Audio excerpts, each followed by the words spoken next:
मुरली याद आती है, ये मुरली याद आती है, वो मुरली याद आती है, वो मुरली याद आती है। और तुम्हारी यादों में काना मैं दिन दिन भर भटकती हूँ। तुम्हारी याद में काना मैं दिन दिन भर भटकती हूँ। और तुम्हारी यादों में मोहन मैं दिन दिन भर भटकती हूँ। तुम्हारी याद में काना मैं दिन दिन भर भटकती हूँ।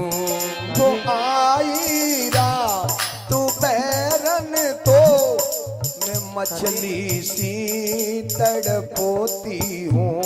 जो आई रात बैरन तो मैं मछली सी तड़पोती हूँ। और तुम्हारी याद में काना मैं दिल दिल भर भटकती हूँ। जो आई रात बैरन तो मैं मछली सी तड़पती हूँ।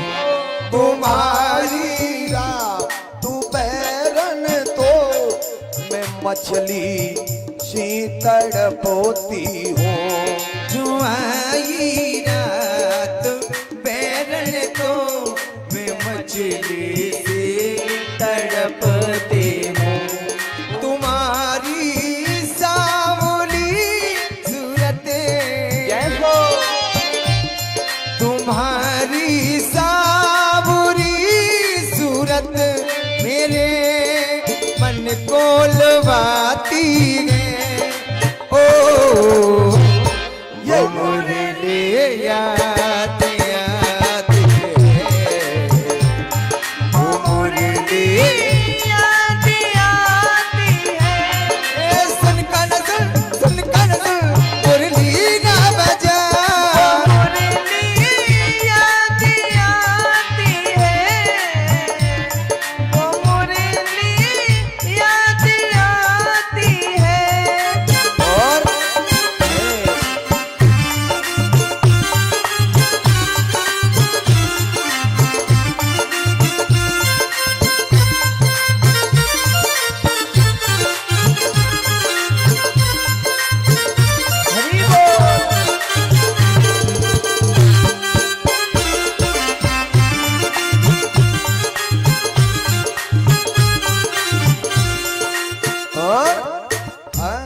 सुना है आपने मथुरा में पापी कंस को मारा।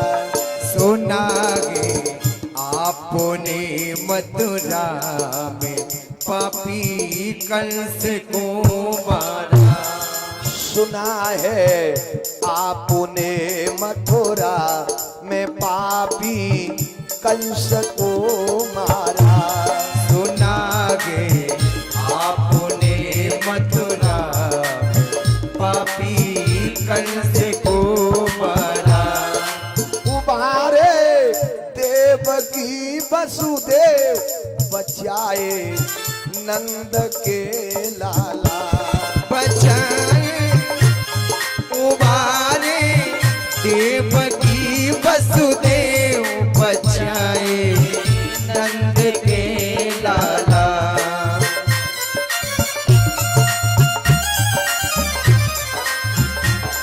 बचाई लाज द्रौपदी की, जीना 5 गज साड़ी हो जीना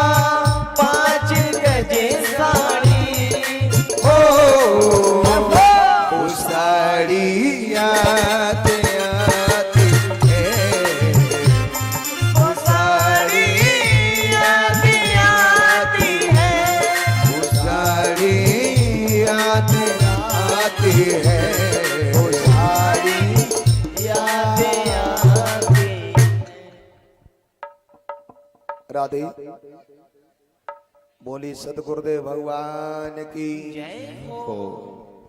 हाँ मेरे भाई बहन,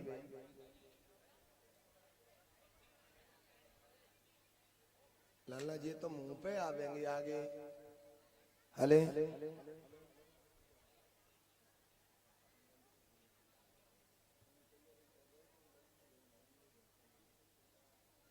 देखते हैं। हाँ लाला चढ़ जाओ, तुम बांध दो बेटा जाए।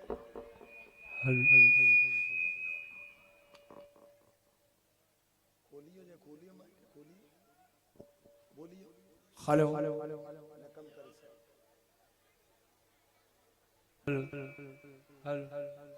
इसे कम कर।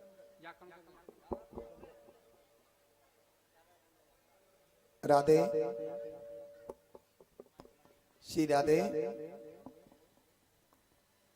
हाँ मेरे भाई बहन, चढ़ भंगुर जीवन की कल का, कल प्रात को जान खिली न खिली।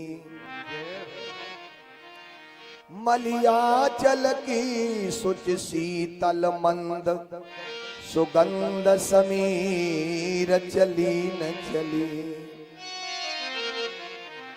कल काल कुठार लिए फिरता, तन नम्र पे चोट झिली न झिली। भजले हर नाम हरि रसना, फिर अंत समय तू हिली न हिली। हाँ मेरे भाई बहन, चले लगा दे मन की डोर ठाकुर जी के चरणों में। थोड़ी देर राम चर्चा में और चलते हैं। गुरु वशिष्ठ जी ने कहा कि सुदिन सुमंगल तब ही, जब राम होए जुबराज। वही दिन शुभ है जिसमें राम का राज्य अभिषेक हो जाए। तो दूसरे दिन के लिए रख दिया। लोग नाच रहे हैं आनंद में, हमारे राम राजा बनाए जाएंगे। लेकिन अयोध्या में तो खुशी राम राज्य की हो रही है, लेकिन देवताओं को शांति नहीं है।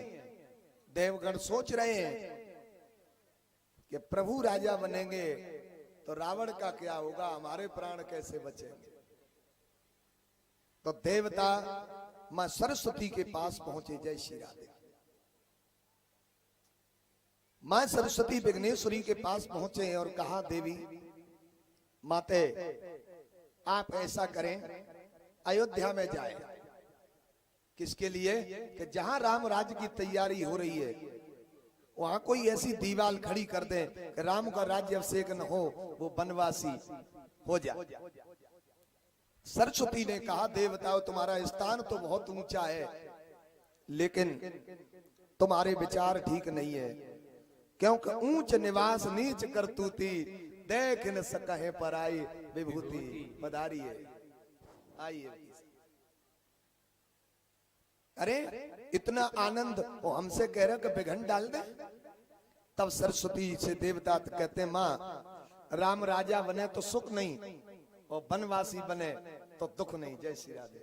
आइए वकील साहब। वो तो समय सुख दुख तो ये तो जीव का भ्रम होता है।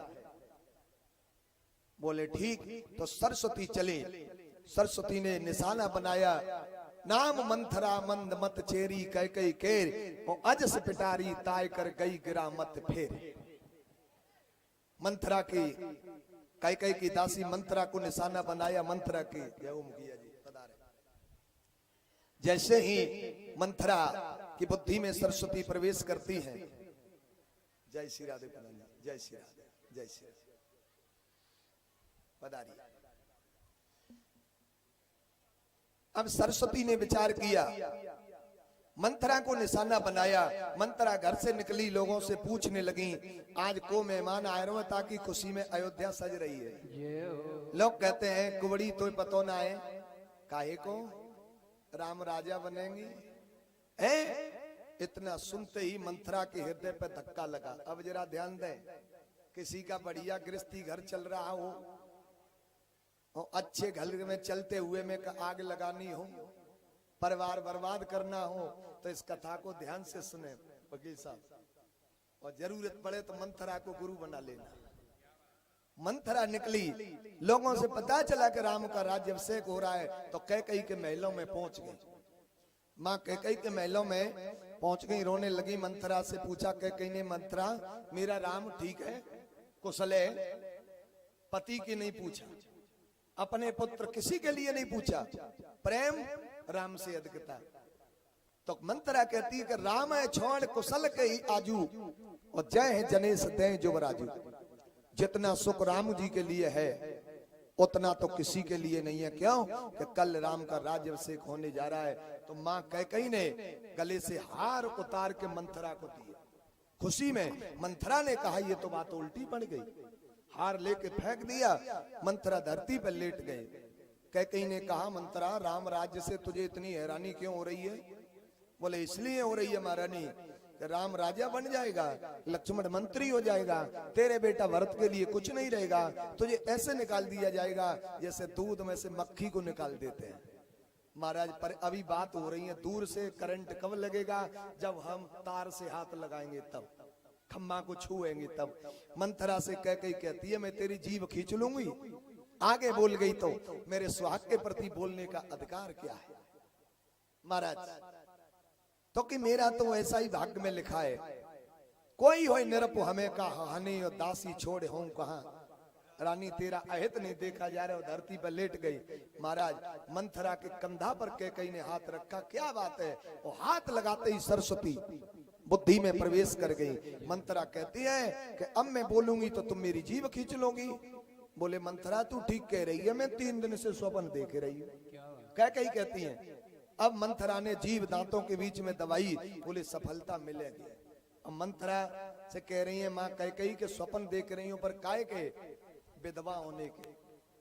जब माँ कैकेयी का विवाह होकर के आया अवध में, तो एक दिन मंथरा महल पे ये दासी खड़ी थी, उसने आकाश में जो कहते हैं इंद्रधनुष, ये इंद्रधनुष को देखा।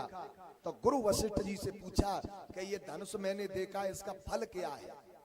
तो गुरु वशिष्ठ जी ने कहा कि इसका फल जो तुमने आज ये धनुष देखा है मंथरा, और जीवन में फिर कभी इसे देखोगी तो समझ लेना कि अब कुछ ही दिन में अयोध्या नरेश की मृत्यु होने की तैयारी है। राम राज्य से पहले ही मंथरा ने जब ये धनुष देखा तो बताया कैकेयी को कि एक दिन गुरु वशिष्ठ जी ने ये कहा था कि राम यदि तुझे कभी पुनः ये दिखाई दे धनुष, तो अयोध्या नरेश की मृत्यु हो सकती है, हो निश्चित है। तो कैकेयी ने विचार किया कि अभी तो महाराज है राजा, तो ये राजा रहते हैं तो मैं विधवा हो जाऊंगी, और कल राम का राज्याभिषेक होता है तो क्या मेरी किशोरी विधवा हो जाएगी? तो इसलिए बहू को विधवा होने से तो सास विधवा हो जाए तो ठीक। यह कैकेयी का विचार प्रण था कि मेरे विधवा बहू के विधवा होने से मैं विधवा हो जाऊं तो अच्छा है। लेकिन भगवान की माया प्रेरणा ऐसी हुई कि आज मंथरा कैकेयी विरोध में आ गई और हाथ धर दिया कि मैं 3 दिन से स्वप्न देख रही हूँ, बता मैं क्या करूं? बोले अभी बाजी तुम्हारे परम कुपतो वचन पर, को कम करिए, परम कुपतो वचन पर सकऊं पूत पत त्याग, पति का त्याग कर दूं या कुआं में गिर पड़ूं, इसे कहते हैं कुसंग। दुष्ट संग नहीं देह विदाता, याते भलो नरक कर। बासा बताइए, आज अयोध्या की रानी सूर्यवंश की एक बहू कह रही है दासी से कि मैं कुआं में गिर पड़ूं क्या पति का त्याग कर दूं, इसे कहते हैं कुसंग। तब मंथरा ने कहा मती कुआं में गिरो और मती पति का त्याग करो। वैसे माता बहनों को 2 चीज अच्छी लगती है, मिट्टी का तेल और कुआं। अब तो कल हो गए, ये तो त्रेता की कथा चल रही है, त्रेता की कथा चल रही है। अब तो कल हो गए मेरे भाई बहन, अब तो भाई लोग भी ये करने लगे, ये तो भाई लोग भी करने लगे हैं कि अब तो मेरे भाई बहन। लेकिन माता बहनों को 2 चीज अच्छी लगती है, क्या कहीं कहती है कुआं में गिरूं या पति का त्याग कर दूं। बोले मती कुआं में गिरो, मती पति का त्याग करो, बाजी तुम्हारे हाथ में है।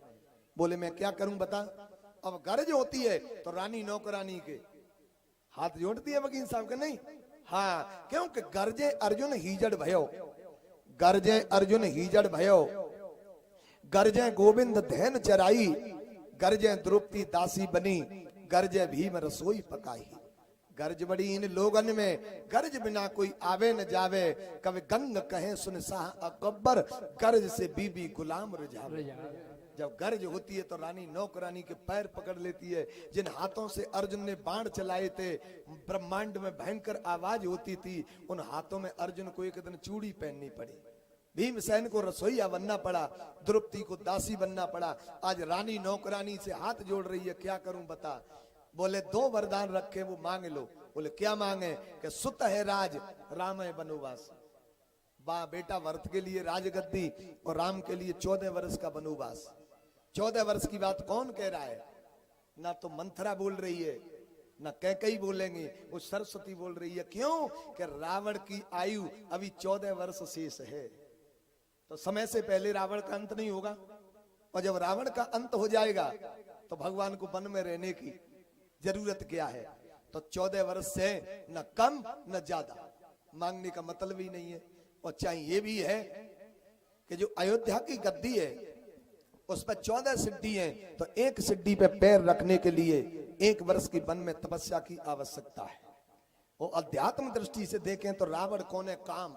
ये 14 स्थानों पर बैठा है।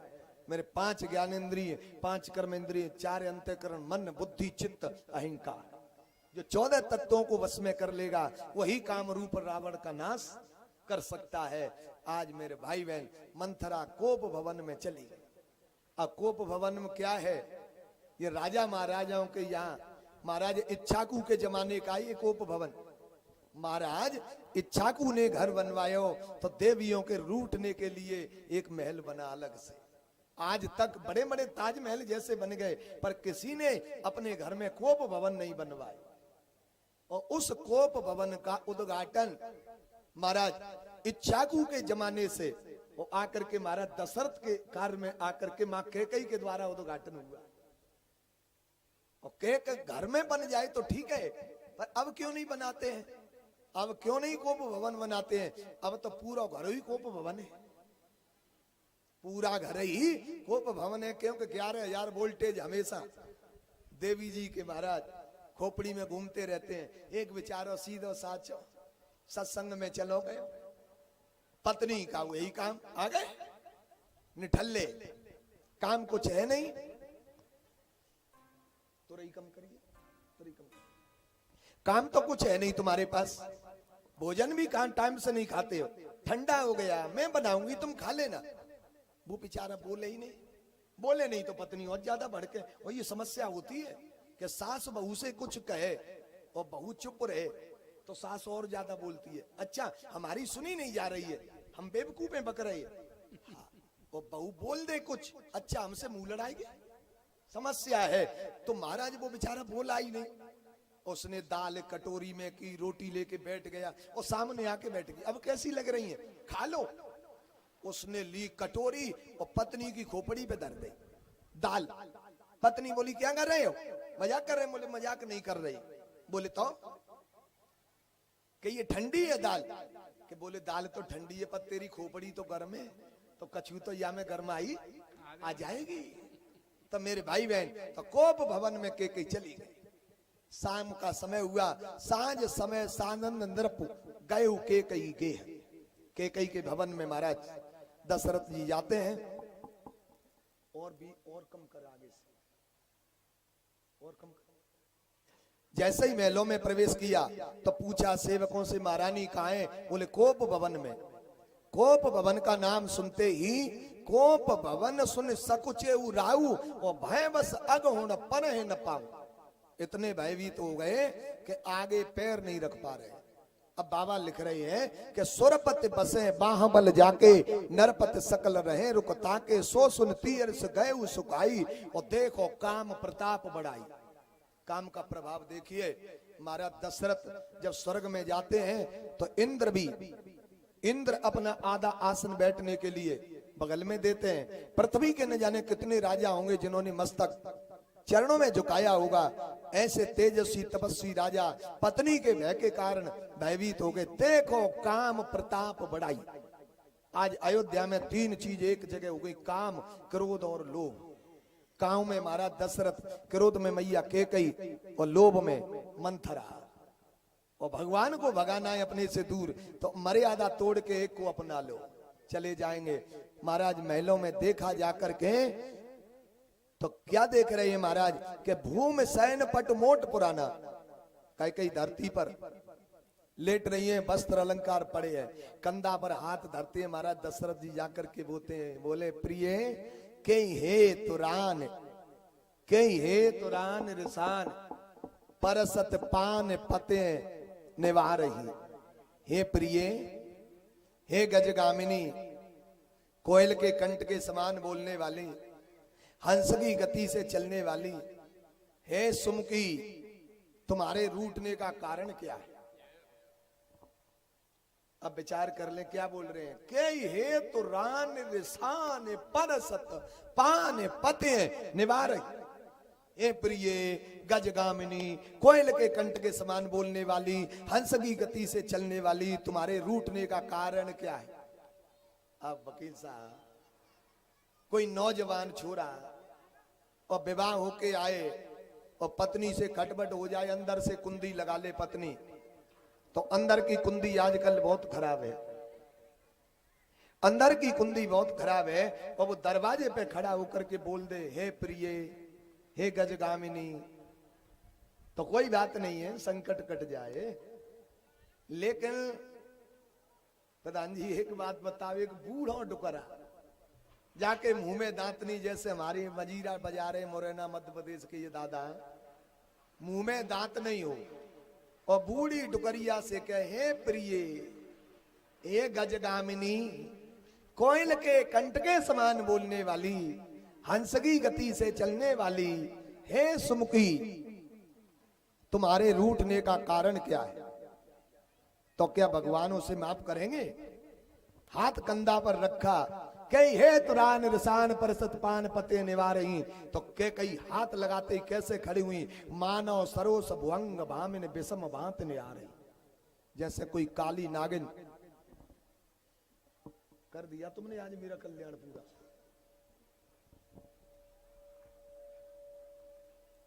राधे, आवाज निकल नहीं रही है और सीटी बंद हो नहीं रही है तुमसे।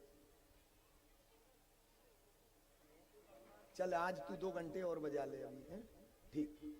बोले बांके बिहारी लाल की जय हो।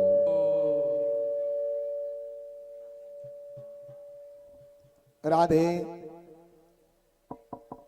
बोले बाल कृष्ण भगवान की जय हो। जैसे कहते मानव सरोस भुअंग भामिन। राधे,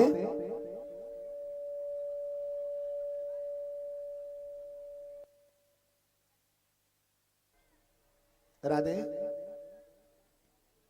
राधे, राधे, मानव सरोस भुअंग भामिन विषम भांत निहारही। जैसे कोई काली नागिन हो और काली नागिन पे किसी का पैर पड़ जाए तो काटने के लिए, डसने के लिए खड़ी हो जाती हैं, ऐसे कह कई हाथ लगाते ही खड़ी हो गई। क्या बाबा तुलसीदास जी को कोई और जगह नहीं मिली? सर्पणी बता दिया कह कई को। क्यों बताया? सीधा सब ही जानते हैं आप कि जब सर्पणी को भूख लगती है तो अपने बच्चे, अपने अंडों को ही खा जाती है, अपनी औलाद को दुख देती है। ऐसे कह कई अपनी संतान को दुख देने के लिए आज रूठ गई है। राम वन में जाएंगे, भरत 14 वर्ष गुफा में बैठ के आंसू बहाएगा। तो महाराज कहते हैं कहो कई रंग के करो नरेशु, तुम कहो जिस भिखारी को राजा बना दूं, तुम कहो जिसे देश से निकाल दूं, भामिन भयो तोर मन बाबा। आज तुम्हारे मन की इच्छा पूरी होने के लिए जा रही है। कह कई कहती हैं कि मेरे 2 वरदान रखे उन्हें दे दो। बोले आपने भी धरोहर मांगी नहीं और मुझे भी देने की याद रही नहीं, 2 काय को 4 मांग लो, मना तो नहीं करोगे। तो रजिस्ट्रेशन कर दिया कि रघुकुल रीत सदा चली आई, प्राण जाए पर वचनन जाए। कह कई खड़ी हो गई, शब्दों में बांध लिया, स्नान किए, वस्त्र पहने, श्रृंगार कर रही हैं। कैसे? भूषण सजत बिलोक मृग, मन हो किरातन फंद, जैसे भीलनी मृग को फंसाने के लिए फंदा जाल तैयार करती है, ऐसे फंदा तैयार कर लिया। भूप मनोरथ सुभगवन सुख स्भंग समाज और भिल्लन जिम छाड़त चहत बचन भयंकर बाण। बाणी रूपी बाणों से बेदने की तैयारी हो गई और पास में आ गई और महाराज के कंधा पर हाथ धर लिया। अब जरा देखिए क्या बोल रही हैं। जब स्वार्थ होता है आदमी का तो संबोधन बदल जाते हैं। कई कहती हैं, सुनहो प्राण प्रिय भावत जी का, देहु एको बर भरत टीका। सुनहो प्राण प्रिय भावत जी का, देहु एको बर भरत टीका। सुनहो प्राण प्रिय भावत जी का, देहु एको बर भरत टीका। सुनहो प्राण प्रिय भावत जी का, देहु एको बर भरत टीका। पहला वरदान भरत को राजगद्दी, क्योंकि उन हाथों से धक्का दे रही थी, उन्हीं हाथों को जोड़ रही हैं। सुनो प्राण प्रिय भावत जी का और देहु एक वर भरत है टीका। मेरे बेटा भरत को राजगद्दी दे दो। मांग हो दूसर बर कर जोरी, पुरबो नाथ मनोरथ मोरी। दूसरा वरदान मांगा, ताप सवेश विशेष उदासी, 14 वर्ष राम बनवासी। जहां तक ये कहा कि ताप सवेश विशेष उदासी, यहां तक तो महाराज ने ये जाना कि शायद कैकेयी को वैराग्य आएगा। ये कह रही है कि राम को राजगद्दी, भरत को राजगद्दी दे दो बेटा को, और तपस्वी वेश धारण कर ले हम तुम दोनों, और उदासीन व्रत लेके तपोवन में तपस्या के लिए चले। तापस वेश विशेष उदासी, उदासीन व्रत। लेकिन आगे जब बोला कि 14 वर्ष राम बनवासी, इतना सुनते ही महाराज धरती पे गिर पड़े जैसे कोई बूढ़ा हाथी और धरती पे पड़ा हो, और फिर बूढ़े हाथी के पास में आके कोई बलवान शेर दहाड़ मारे तो शेर की आवाज सुन के जैसे बूढ़ा हाथी कांप जाए महाराज, ऐसे महाराज दशरथ जी थर थर कांप गए। बोले कैकेयी, मेरी परीक्षा तो नहीं ले रही हो तुम, जल्दी बताओ नहीं मेरे प्राण चले जाएंगे। अच्छा, भरत के राव पूत न होई, आने उमोल विसाए के मोई। भरत तुम्हारा बेटा नहीं है, मैं तुम्हारी पत्नी नहीं हूं, है? बाजार से खरीद के लाए मुझे। कैकेयी कहते हैं, महाराज कहने लगे, देवी भरत को राज्य दे दूंगा, लेकिन राम को मेरी आंखों से क्यों दूर करना चाह रही हो तुम? मैं सुनो कैकेयी, राम ने तुम्हारा क्या बिगाड़ा है? कहते हैं, जिये मीनू बरो बारो बीना, मड़े बेन फड़े कजिए दो खो दीना।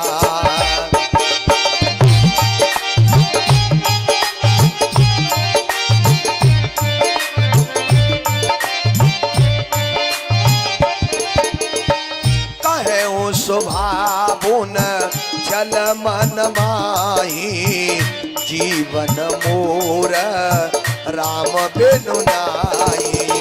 कहो सुभावन मन माही, जीवन मोर राम बिन नाई। कहे स्वभावन छल मन माही, और जीवन मोर राम बिन नाही। जल के निकाल के मछली को वहां धर दिया जाए तो मछली जीवित रह सकती है, सर्प की मणि को ले लिया जाए तो सर्प दुखी होकर रह सकता है। लेकिन मैं सत्य कह रहा हूं, छल कपट नहीं कर रहा हूं। कहे स्वभाव न छल मन माही, और जीवन मोर राम बिन नाही। बहुत समझाया, कैकेयी न मानी। तब महाराज श्री ने कहा, कल मुही मेरी आंखों से दूर हट जा, तू मेरी पत्नी नहीं है, तू मेरा काल है। देख, मेरे तेरे बीच एक पति पत्नी का संबंध जुड़ा हुआ है, धागा, और राम बन को जाएगा तो धागा यहीं टूट जाएगा। मेरा बेटा भरत कभी राजा नहीं हो सकता। एक दिन राजा तो मेरा राम बनेगा, लेकिन राम को राजा बना देखने के लिए ये अयोध्या में अभागा दशरथ नहीं रहेगा।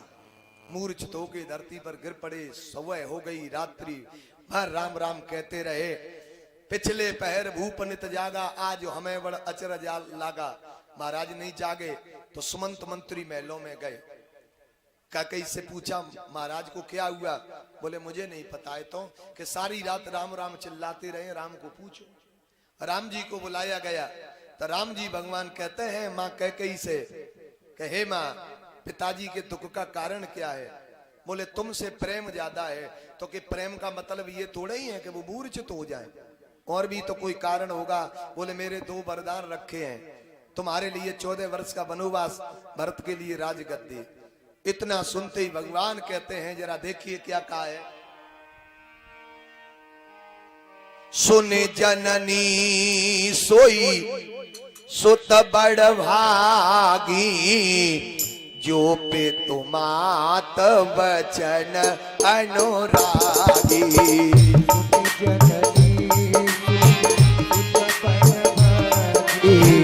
जो पितुमात बचन अनुरागी। सुन जननी सोई सुत बड़ भागी, जो पितुमात बचन अनुरागी। सुन जननी सोई सुत बड़ भागी, जो पितुमात बचन अनुरागी। भगवान कहते हैं सुन जननी। वैसे जननी किसे कहते हैं? जननी तो कहते हैं जन्म देने वाली मां को। कौशल्या जननी हो सकती है, लेकिन प्रभु राम वन में भेजने वाली मां कैकई को जननी कहते हैं। तनय मात पित पोषण हारा, और दुर्लभ जनन सकल संसारा। ये शरीर माता पिता का दिया हुआ है, जननी कह रहे। अब जननी क्यों हो सकता है? राम को जन्म देने वाली कौशल्या हो सकती है, लेकिन राम राज्य को जन्म देने वाली तो कैकई है। न राम वन को जाएंगे, न रावण का अंत होगा, न राम राज्य धरती पे होगा। राम राज्य को जन्म देने वाली मां कैकई है। इसलिए भगवान राम कहते हैं कि सुन जननी सोही सुत बड़ भागी, और जो पितु मात वचन अनुरागी।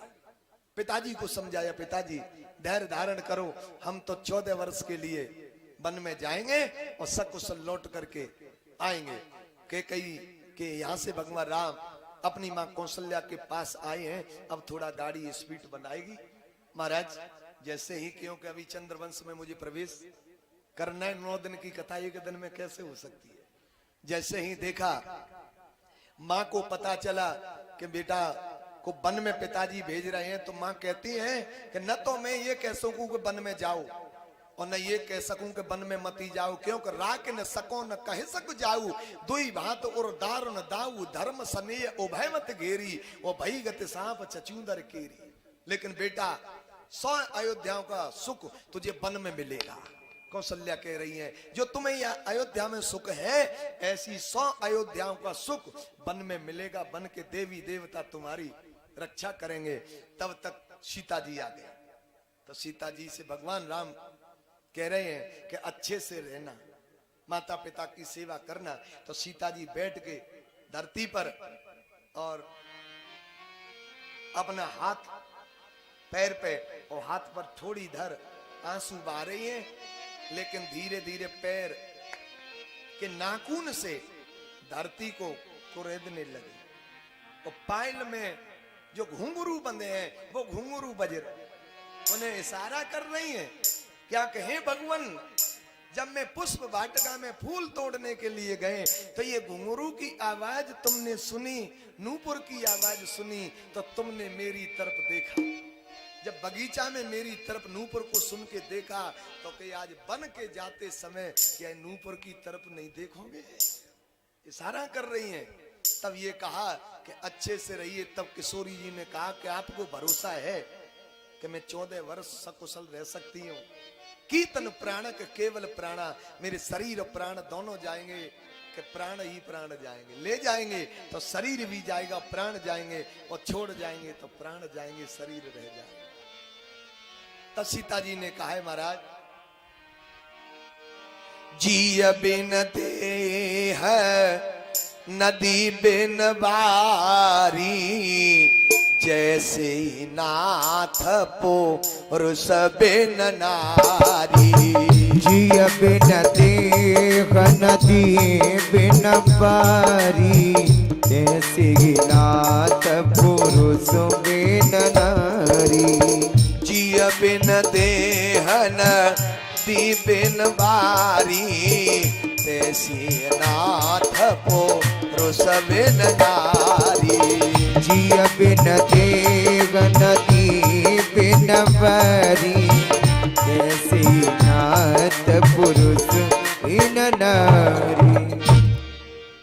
भगवान ने देखा कि इनके प्राण चले जाएंगे, तैयार हुए, वन के लिए तैयार होते हैं। इधर लक्ष्मण जी आ गए। लक्ष्मण जी से मना किया, माता पिता की सेवा, अयोध्या की सुरक्षा रखवाली। तो जैसे ही कहते हैं कि अयोध्या का है जहां राम मां, जहां अवध जहां राम निवास। अयोध्या तो जहां है जहां राम है, और राम ही नहीं तो अयोध्या किस काम की। भैया तुम ही मेरा त्याग कर दोगे तो फिर मेरा सहारा को, मेरे तो माता पिता आप है। तो कि अपनी मां को पूछ लो। लक्ष्मण जी जाते हैं। लक्ष्मण का अर्थ ही है कि जिसका लक्ष्य हमेशा राम जी के चरणों में रहे, वो नहीं तो लक्ष्मण कहते हैं तो जाय जनन पग नायु माता और मन रघुनंदन जान की साता। लक्ष्मण जी कहीं बैठे हैं, कुछ भी कर रहे हैं, लेकिन लक्ष्य भगवान के चरणों में।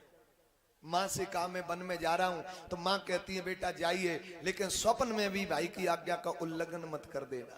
बल लक्ष्मण जी ने संकल्प लिया कि माँ 14 वर्ष नींद को अपने पास नहीं आने दूंगा। नींद नहीं आएगी तो स्वप्न नहीं होगा, और स्वप्न नहीं होगा तो मैं गलती नहीं करूंगा। आज कहती है लक्ष्मण जी की माँ, धन्य है मैं पुत्रवती कहलाऊंगी। पुत्रवती जुवती जग सोई, और रघुपत भक्त जासु सुत होई।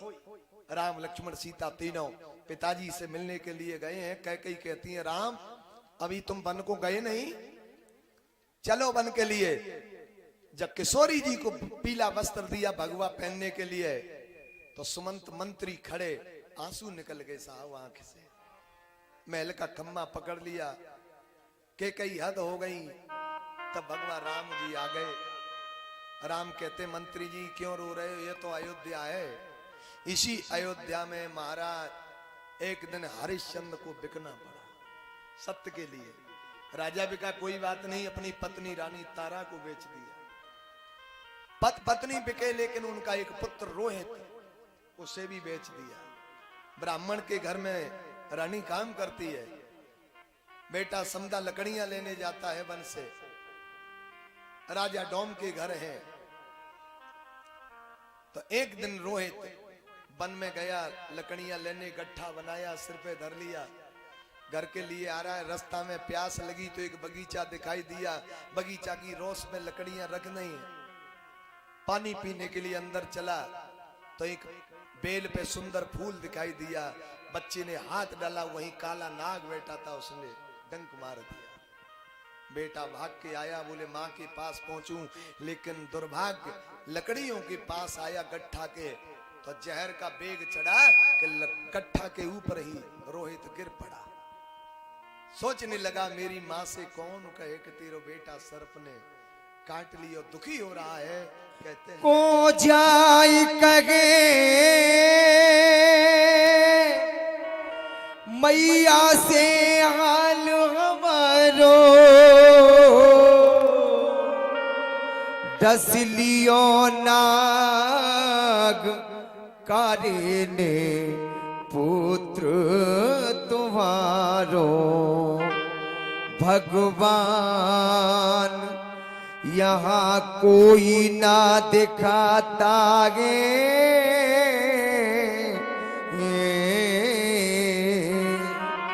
और कुछ पल का मेहमान अदम मेरा दम जाता है। कुछ पल का मेहमान। रोहित की मृत्यु हो गई साहब। इकलौता बेटा मर जाए, माँ घर में सुन ले, कौन मैया बैठ सकती है। रानी तारा को पता चला तो ब्राह्मण से कह रही है पंडित जी मेरे पुत्र को सर्प ने काट लिया है, तुम कहो तो मैं चली जाऊं। ब्राह्मण ने कहा मैंने पैसा दिया है, काम करिए घर में। रानी रोती रही, टूटती रही। रात्रि का समय हुआ तब ब्राह्मण ने कहा चली जाओ तारा, पर सुबह जल्दी आ जाना। रानी तारावती दौड़ के बगीचा में पहुंची, बेटा को देखा, उठा के हृदय से लगा लिया, साड़ी के पल्लू से मुख पोंछ रही है। आज पुरानी घटना याद आ गई कि बेटा तेरा जन्म हुआ था तब तेरे लिए सोने का पालना डाला था, आज तेरे लिए कफन का टुकड़ा नहीं है। साड़ी पहने थी, उसमें से पल्लू फाड़ बेटा को लपेट शमशान में ले गई। अर्धरात्रि का समय, शमशान में बेटा डाल दिया। कंडा लकड़ियां बीन के ला रही है, छोटी सी चिता बनाई, 4 बार बेटा को मुख से चूम के चिता पे लिटा दिया। दूसरी चिता में से अग्नि लेने के लिए चली, तब तक रानी का हृदय टूट गया, चीख निकल गई। अर्धरात्रि का समय, रानी के रोने की आवाज एक आदमी ने सुनी। कौन रो रहा है? वो पुरुष आया तो उसने देखा कि ये महिला कोई मुर्दा जला रही है, चंद्रमा की चांदनी छिटक रही। आवाज लगाई उस पुरुष ने, ए खबरदार, जैसे तुम यहां मुर्दा जलाने आई हो ऐसे यहां मुर्दा नहीं जलाए जाते। यहाँ का नियम है कि 1.25 गज कफन का टुकड़ा और 1.25 किलो खिचड़ी कर है। खिचड़ी मेरे भोजन के लिए रह जाती है और कफन का टुकड़ा मेरे मालिक के घर जाता है। रानी तारा ने पहचान लिया कि ये तो आवाज मेरे पति राजा हरिश्चंद्र जैसी लग रही है। कंधा पे कम्बल है, हाथ में लठिया, बड़ी बड़ी दाढ़ी, हालत बिगड़ रही है। जैसे ही राजा चल के आए, रानी तारा पैरों में झुकी, राजा पीछे हट गए। बोले कौन महिला है मेरे पैर पकड़ रही है? या चिता की तरफ देखा, इकलौता पुत्र चिता पे देखकर राजा हरिश्चंद्र का हृदय टूट गया। बोले गोविंद, मैं ये क्या देख रहा हूं? प्रभु,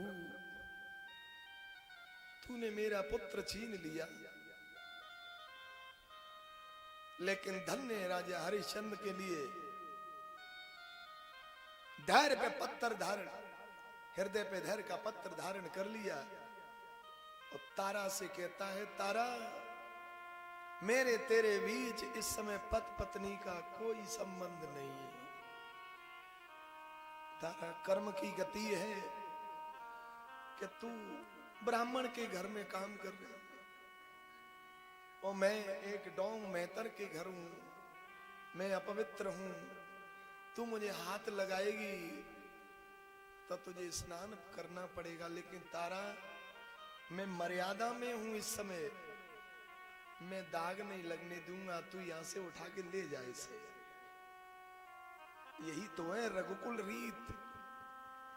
मेरे भाई बहन, मैंने ये कथा थोड़ा पुट क्यों दिया कि आदमी समझे कि हमारे ऊपर तो कुछ दुख नहीं है साहब, हम तो इतने स्वतंत्र हो गए हैं कि थोड़ी सी बात पे गंगा जली उठा जाता है आदमी, धर्म तोड़ देता है।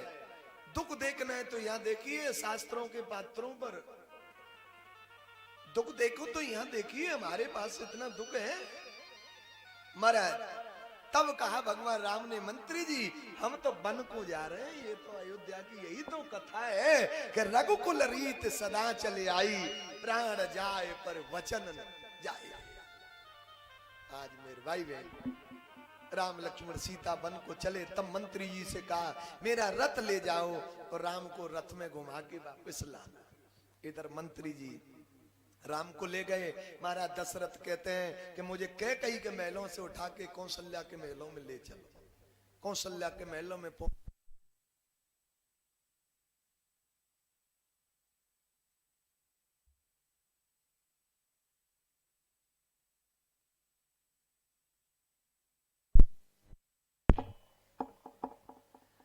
राधे,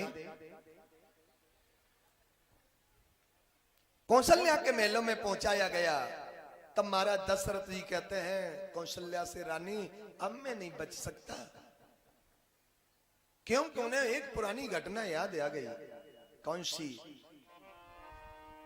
कि जब सुध अंध श्राप की आई, कौशल्या सब कथा सुनाई। जब सुधि अंध शाप की आई, कौशल्या सब कथा सुनाई।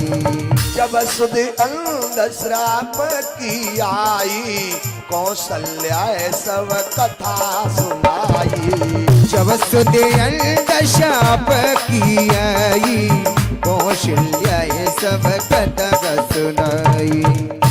रानी, मैंने श्रवण कुमार के बाण दिया था, तब अंधी अंधाओं ने मुझे श्राप दिया था कि तेरे 4 पुत्र होंगे, लेकिन अंत समय वो आएगा कि तेरे पास एक भी पुत्र नहीं होगा। तो राम लक्ष्मण वन में और भरत शत्रुघ्न 9 साल में, अब मैं नहीं बचूंगा। लेकिन अभी इंतजार है कि शायद मंत्री जी वापस लाएंगे। लेकिन गंगा किनारे से मंत्री जब वापस आते, महाराज से कहा कि राम वापस नहीं आए, तो भगवान कहते हैं पिताजी, हाय रघुनंदन प्राण प्रीते, तुम बिन जियत बहुत दिन बीते। राम राम कहे राम कहे, राम राम कहे राम, और तन पर रघुवर विरह राम गई स्वर कुहरा मचा हुआ है, प्राण पखेरु उड़ गए।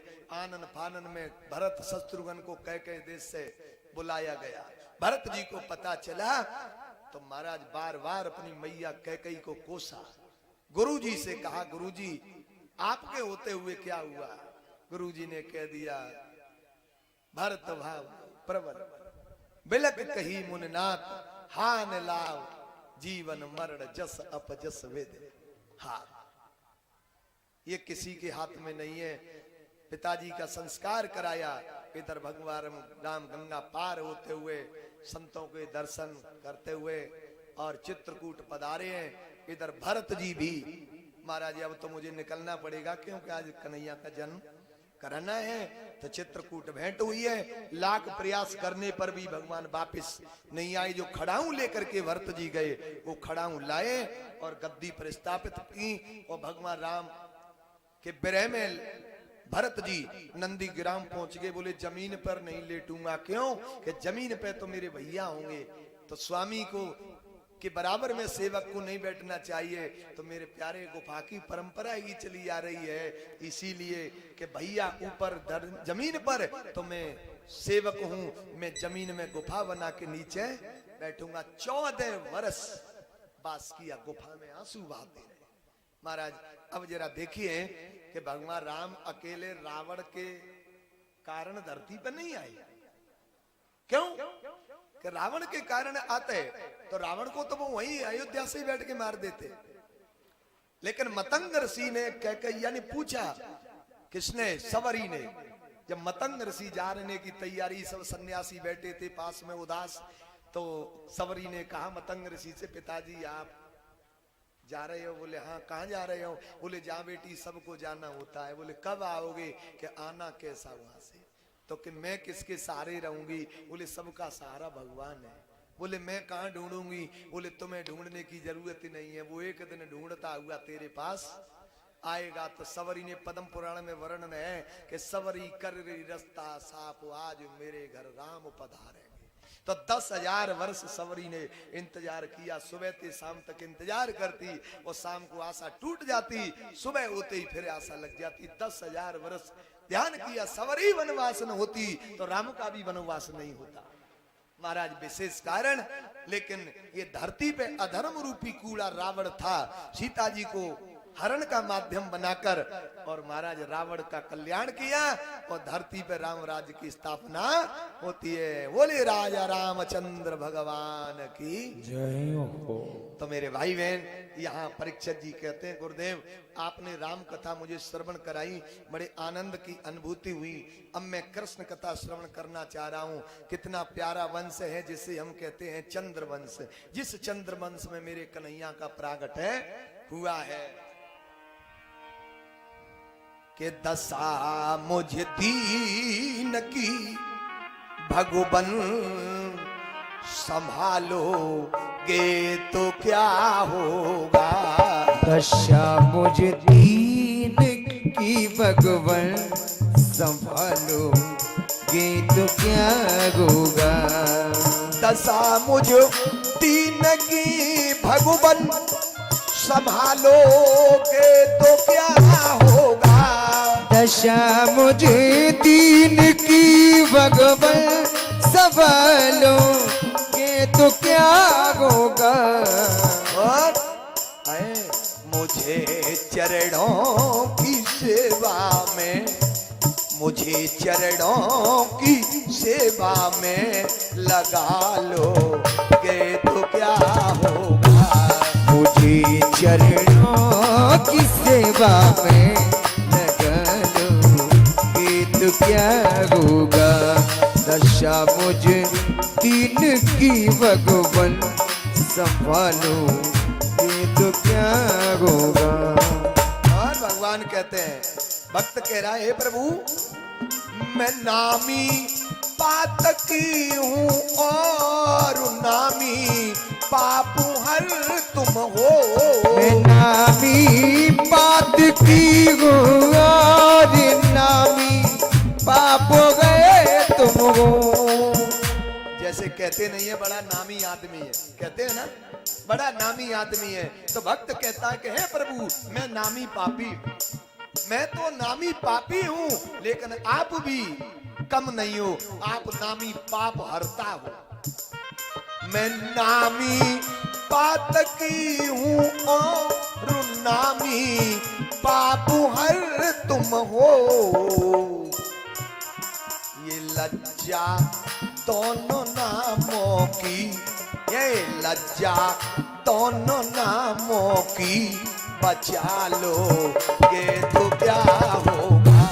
ये लज्जा दोनों नामों की बचा लो ये तो क्या होगा। दशा मुझे दीन की भगवन संभालो ये तो क्या होगा। दशा मुझे दीन की भगवन संभालो ये तो क्या होगा। और भक्त कह रहा है, हे भगवान यहाँ सब लोग कहते हैं तू मेरा है, तू मेरा है। यहाँ सब लोग कहते हैं तू मेरा है, तू मेरा है। हे भगवान पत्नी कहती है मेरा प्राण आधार है, पिता माँ कहते हैं हमारा पुत्र है, बेटा कहता है मेरा पिता है, मित्र कहता है मेरा मित्र है, बहन कहती है मेरा भाई है, लेकिन मैं अकेला। ये सब लोग अपनी अपनी ओर खींच रहे हैं कि तू मेरा है, लेकिन अब इसका फैसला तो तुम ही करो ना। क्या यहाँ सब लोग कहते हैं तू मेरा है, तू मेरा है। मैं किसका हूँ, मैं किसका हूँ, मैं किसका हूँ, ये झगड़ा मिटा दो के तो क्या होगा। मैं किसका हूँ ये झगड़ा मिटा दो ये तो क्या होगा। दशा मुझो दीन की भगवन संभालो के तो क्या होगा।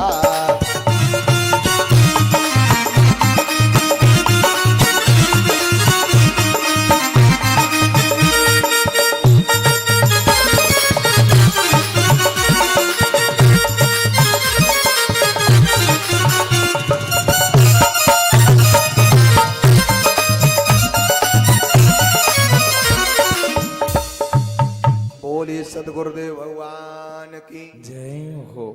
चलिए अब चंद्र वंश में प्रवेश करते हैं। कितना प्यारा वंश है। यथात श्रुता राजन वंश सोमस्य पावन अस्मै लादयो भूपा कीर्तयन्ते पुण्य कीर्तय। चंद्र वंश में प्रभु प्रवेश करते हैं।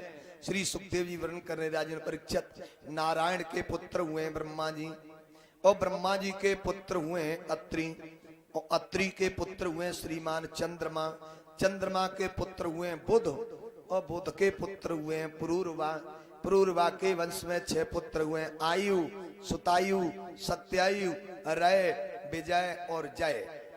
इसी चंद्र वंश में एक राजा हुए, इनका नाम है गाद। गाद महाराज चंद्रवंशी क्षत्रिय थे। गाद महाराज के पुत्र हुए हैं विश्वामित्र। मित्र विश्वामित्र है। क्योंकि वो शरीर, उसी शरीर से ही ब्राह्मण बन गए, क्योंकि उनकी पैदाइश ही ब्राह्मण तत्व से थी। क्योंकि गाद महाराज के एक बेटी थी, जरा ध्यान दे, वैसे तो कहीं शॉर्ट हो जाएंगे।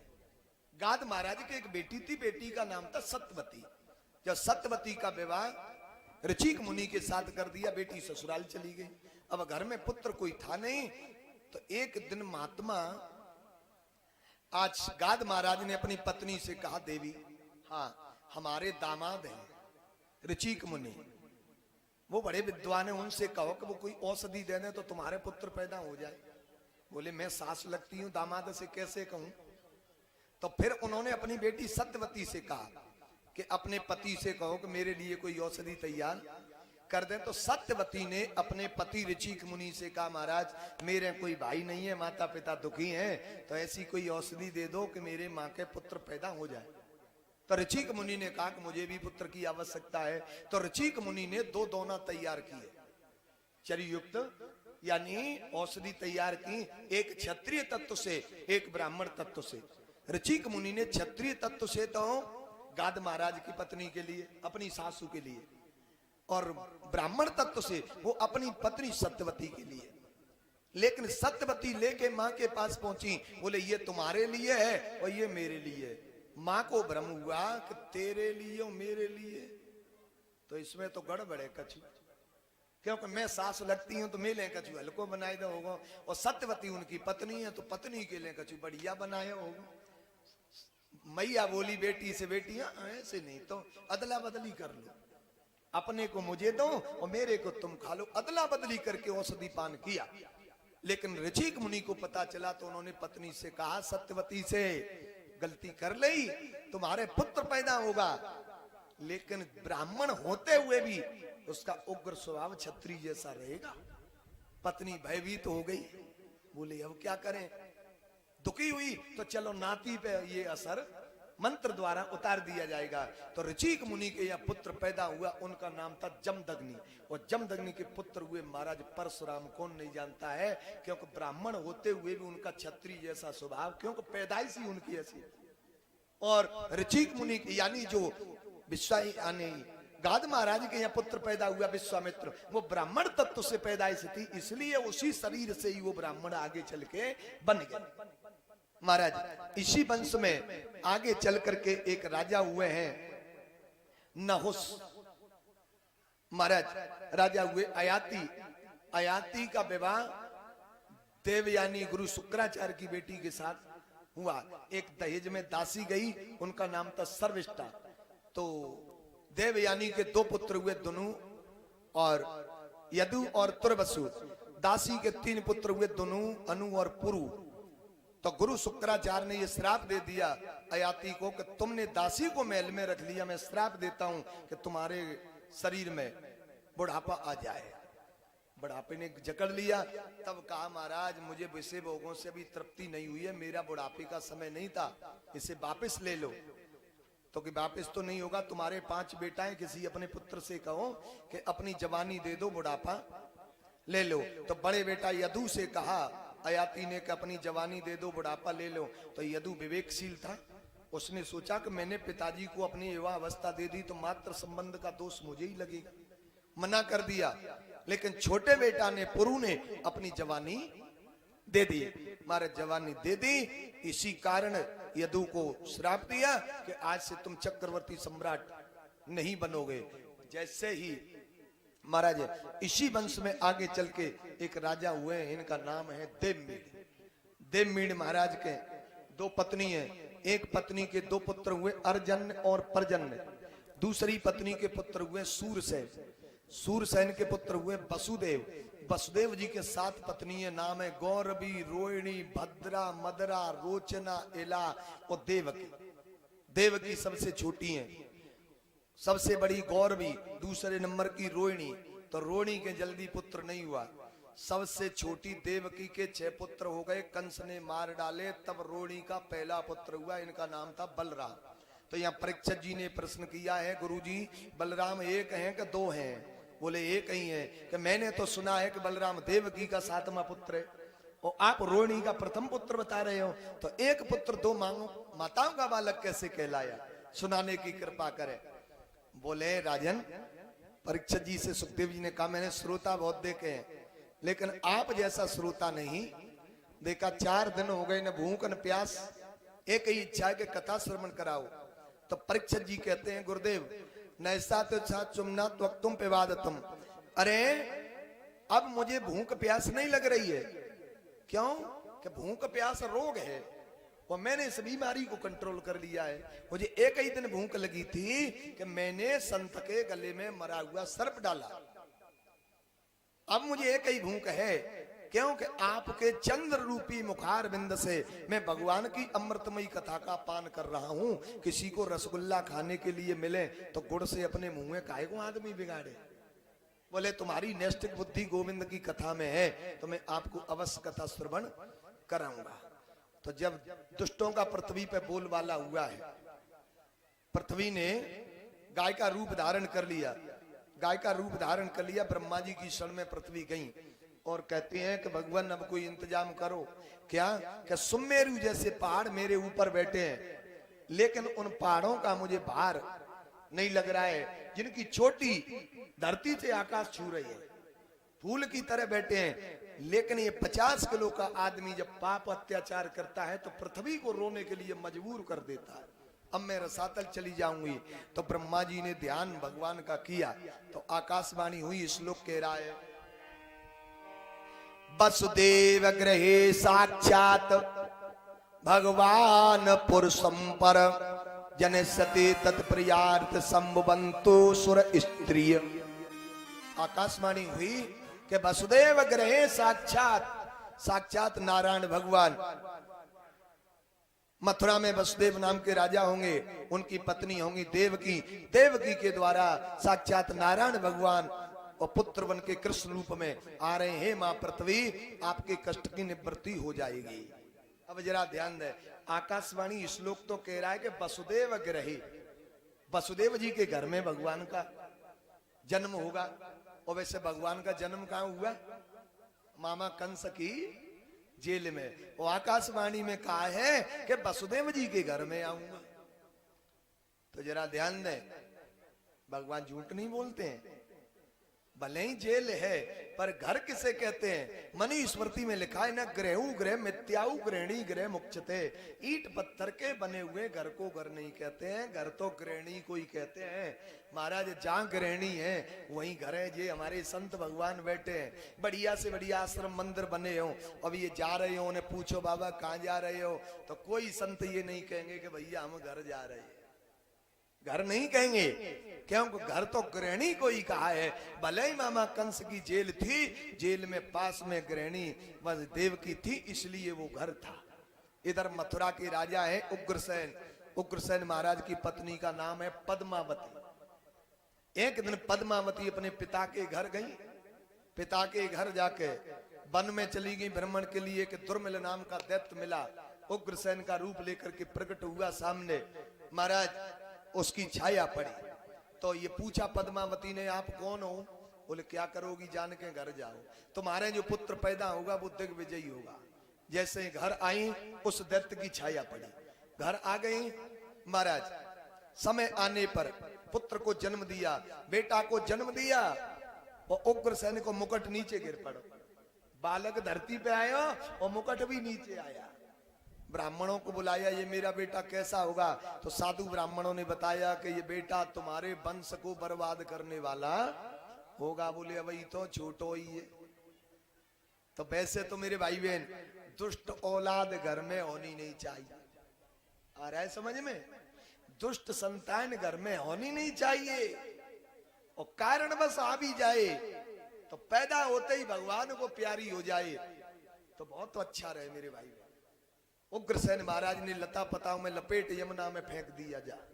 बह के जा रहा। बटेश्वर पे कभी सूरसेन महाराज की राजधानी हुआ करती थी। उन्होंने उस बच्चे को उठा लिया और घर में पालन पोषण हुआ। नारद जी गुरु बन गए। नारद जी ने कान में मंत्र दे दिया, तुम इनके पुत्र नहीं हो, तो तुम तो वसुदेव के पुत्र हो। बोले यहां कैसे आ गए? यानी आप तो उग्रसेन महाराज के पुत्र हो। बोले यहां कैसे आ गए? बोले तुम्हारे पिताजी को भड़का दिया था ब्राह्मणों ने, तुम्हारे पिताजी ने तुम्हें यमुना में फेंक दिया, इन्होंने पकड़ लिया है। कंस ने कहा ये साधु ब्राह्मण बहुत बदमाश है, तो यही देखे जाएंगे। पहले रात्रि में उठ कैलाश पर्वत पे चला गया, घोर तपस्या की। इतना बड़ा बलवान था कंस कि इसने मेंद्राचल पर्वत को उंगली से नहीं, उंगली में जो नाखून बड़ा हो जाता है उस नाखून से मेंद्राचल पर्वत को हिला दिया। जिस पर परशुराम बैठे भजन कर रहे थे, वो नीचे उतर के आए तो कंस को देख उन्होंने फरसा उठाया। अब कंस ने देखा कि ये महात्मा पहले से ही खतरनाक रहा है, प्रणाम करने लगा, महाराज गलती हो गई। तो परशुराम जी का क्रोध शांत हुआ, लेकिन उन्हें दया आ गई कि ये तो बड़ा वीर है। तो पुरस्कार इनाम दे दिए, ले धनुष, वीरता पुरस्कार दे दिया। लेकिन शंकर जी गुरु हैं परशुराम जी के, तो शंकर जी ने आशीर्वाद दिया कि चेला ने धनुष दो, और गुरु का आशीर्वाद कि जब तक तेरे पास ये धनुष रहेगा तब तक तुझे कोई मार नहीं सकता, और जो इस धनुष को तोड़ेगा फिर वो तुझे छोड़ नहीं सकता। अब कंस चला, अघासुर, बकासुर, व्योमासुर, अरिष्टासुर, केसी, धैनकासुर, बड़े बड़े राक्षसों को अपने साथ ले लिया महाराज, और मथुरा पे चढ़ाई कर दी, आक्रमण कर दिया। तो ऐसा यज्ञ चल रहा था, यज्ञ को ही निशाना बनाया। यज्ञ को ही निशाना बनाया तो जैसे ही पांडाल तोड़ दी, यज्ञ कुंड तहस नहस कर दिया, साधु ब्राह्मणों की दाढ़ी खींच ली महाराज। उग्रसेन को पता चला, वो लौट के आ गए। उन्होंने कहा बेटा कंस देखो तुमने कितना अपमान किया है संतों का, क्षमा याचना करो। कंस ने कहा सैनिकों से पकड़ो इन्हें। महाराज कारागृह में डाल दिया और ढोंडी पिटवाई दी कि आज से मथुरा के राजा, युवराज, महाराज कंस होंगे। अब नई सरकार आएगी तो वकील साहब, नई सरकार आएगी तो कानून नया आएगा। कानून की जरूरत है, प्रजा की जरूरत है, ना कि जाको का हो। कानून की जरूरत है अपनी छाप बनाने के लिए। अब एक देखो विडंबना, किसी की लाइन को मिटा लेना, किसी आदमी की कोई लाइन बनी है वकील साहब, और हम ईर्ष्यावश उस लाइन को मिटाएं, तो ये ठीक नहीं है। ठीक तो ये है कि आप एक लाइन दूसरी बना के जाइए, वो तो वैसे ही पीछे रह जाएगी। याद मिटा रोगे तो ठीक नहीं रहेगी, यदि आप अपनी लाइन बना के चलोगे तो तुम आगे निकल जाओगे। लेकिन आज कुछ हुआ होगा ऐसा कि ये गांवों में स्कूल बने और तो छोड़ दो, कोई सरकार 6 महीने पहले है और उसने उस पर पेंट कर दिया अपन, कोई कैसा भी, चलो बिल्डिंग की रखरखाव के लिए पेंट की आवश्यकता है, लेकिन हो गया। लेकिन 6 महीने बाद सरकार बदल गई, महाराज फिर दूसरा पेंट है, उठो बाप। बताइए ये प्रजा के ऊपर भार पड़ेगा कि नहीं पड़ेगा? भाई अरबों खरबों का खर्चा बिल्डिंग बनाने की यानी उस पर पेंट करने का आएगा, तो ये जनता की खोपड़ी पे क्यों ये भार डाला जाए? लेकिन बुद्धि दूसरी तो हो गई राजाओं की, उन्हें कोई चिंता ही नहीं है प्रजा की, अपनी चिंता है। मेरे भाई बहन, दीवार, बस, ट्रेन का रंग बदल के देश का कल्याण नहीं हो सकता। यदि बदलना है तो आप में हिम्मत है तो आदमी के भाव, विचार, सोच बदल दीजिए, तो देश का, राष्ट्र का कल्याण होगा। ये स्कूल की दीवार पे पेंट दूसरा डालने से देश का कल्याण नहीं होगा। मेरे भाई बहन, ये तो खजाना लुट जाएगा। तुम तो अपना रंग डाल दोगे, लेकिन प्रजा के क्यों प्राण खींचने की तैयारी कर रहे हो? लेकिन कंस ने भी यही किया कि नई सरकार आई तो आदेश करा दिया। क्या करा दिया? कि कथा करना बंद, शंख झालर बजाना बंद, पूजा पाठ करना बंद, महाराज माला घुमाना बंद, और ये साधु ब्राह्मणों को न्योता खिला के और दक्षिणा देना एकदम बंद। और यज्ञ करना है तो कंस यज्ञ करो, मंत्र बोलना है तो कंसाए स्वाहा, ये महाराज अब तो अत्याचार बढ़ा तो उग्रसेन महाराज ने जेल में से ही कंस के लिए खबर भेजी, बेटा तुमने जो मेरे साथ किया है वो अच्छा किया है, लेकिन तुम्हारी एक चचेरी बहन है, मेरे भाई थे देवक, वो तो नहीं रहे हैं, देवकी है बेटी, तो वो विवाह योग्य हो गई है, उनका विवाह कहीं घर वर ढूंढ के कर दे। तो कंस ने सोचा कि आजकल हमारी ने छवि बिगड़ रही है, हाँ छवि भी बिगड़ रही है, तो छवि कैसे बने? छवि तो ये प्रजा भोली वाली होती है महाराज, हाल बुराई वो हाल ही अच्छाई। तो कंस ने महाराज लोगों में अपनी छवि बनाने के लिए और बहन देवकी का विवाह वसुदेव जी के साथ कर दिया और धूमधाम से विवाह कर रहा है। इतना दहेज दे रहा है, श्लोक कह रहा है कि दासीना सुकुमारीना त्वे सते समलंकृते द्वैत्रे देव का प्रदाद याने द्वैत्र वत्सलः। दासीना सुकुमारीना द्वे सते, 2 शतक यानी 2 से दासी दहेज में दिए। चतुर्शतम पर वह गजाना है मालना, 400 हाथी रथ घोड़े दान में दिए दहेज में। अब तो गांव वाले कहने अरे साहब हम तो जानने कि बड़ा दुष्ट आदमी, जाते बढ़िया तो वो आदमी ना। देखो अपनी चचेरी बहन का कितना धूमधाम से विवाह कर रहे हैं हमारे महाराज, और रथ का स्वयं सारथी बना ड्राइवर और विदा करने के लिए चला। अब देवताओं ने सोचा जी तो रिश्तेदारी पक्की बन गई, अब भगवान नहीं मारेंगे। भगवान ने तो ये कहा था कि हम कंस का कल्याण करेंगे, और जी तो रिश्तेदारी पक्की है गई। क्योंकि छोटा बच्चा कहता है कि माँ, तो माँ कहते ही माँ सारे काम को भूल जाती है, बेटा पे आ जाती है। और तो कहूं क्या पशु है गाय, बछड़ा बोल दे के माँ तो गाय घास खाना भूल जाती है, बछड़े की तरफ देखती है टकटकी लगा के। तो एक माँ शब्द में इतना करुणा होती है, और जब माँ माँ कहेंगे तो माँ कै बार आएगा? 2 बार माँ माँ। अब देवताओं ने कहा ये तो डबल प्रेम होएगा, अब नहीं मारेंगे। देवता भागे से फाइल लाई, नीचे से उठा के महाराज पेंडिंग में पड़ी और ऊपर धर दी, और धर चिल्लाने घोषणा कर दी ए कंस, जिस बहन को तुम विदा करने के लिए जा रहे हो, इसी बहन का एकदम तू अष्टमो गर्भ हो, अष्टम गर्भ तेरा काल होगा, काल होगा, काल होगा। महाराज तो जो ना समझ लोग हैं पशु बुद्धि के, अपने शरीर को आत्मा मान लेते हैं, वो अन्याय कर बैठते हैं। जैसे ही कंस ने सुना, रथ खड़ा कर दिया, अभी आंसू आ रहा था, महाराज विदा करने जा रहा है, कठोर हो गया। क्योंकि दुष्ट की मित्रता तो ऐसे समझो जैसे पानी की लकीर, पानी भरा हो या बहरा हो, और बामें उंगली से लाइन बनाओ तो कितनी बढ़िया बनती है। तो न तो वकील साहब लाइन को बनने में देर और न बिगड़ने में देर, तो ये दुष्ट की मित्रता तो ऐसे समझे जैसे पानी की लाइन, न तो बनने में जोड़ने में देर और न टूटने में देर।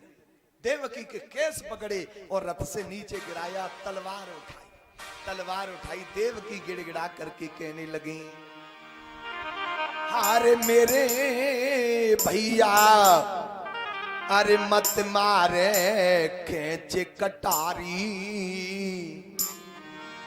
हारे मेरे वीरन मत मारे खेच कटारी, कह रही हो बहन तुम्हारी अनरथ मेरे संग में ऐसो मत कर। मेरे भैया मत मारे कटारी, कह रही हूँ बहन तुम्हारी अनरथ मेरे संग में ऐसो मत करे। अरे मेरे भैया मत मारो खेच कटारी, कह रही हो बहन तुम्हारी अनरथ मेरे संग में ऐसो मत कर। मेरे भैया मत मारो खेच कटारी, कह रही हूँ बहन तुम्हारी अनरथ मेरे संग में ऐसो मत करे।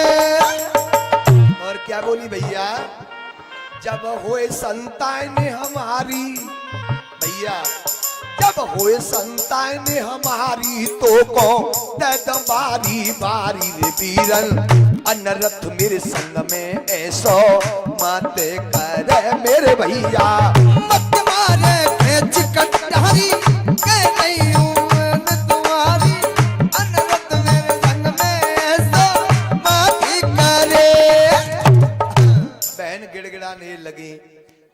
जरा देखिए वसुदेव जी कौन है? देवकी के पति।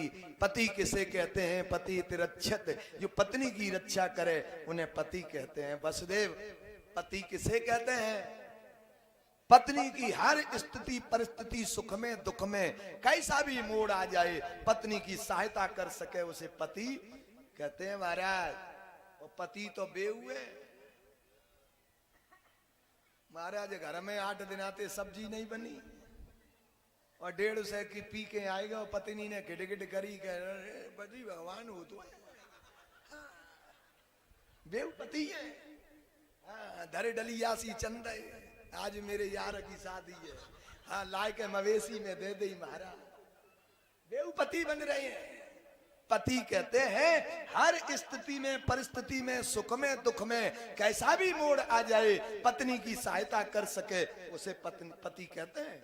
वसुदेव ने कंस का हाथ पकड़ लिया जिसमें तलवार पकड़े था, और कितना सुंदर का श्लोक कह रहा है, जरा ध्यान दें। कि शिला घनई गूढ़ई सूरैर भवान भोजयस्कर सकतम भगनी अन्या स्त्री मुद्रा पर्वणि। राजन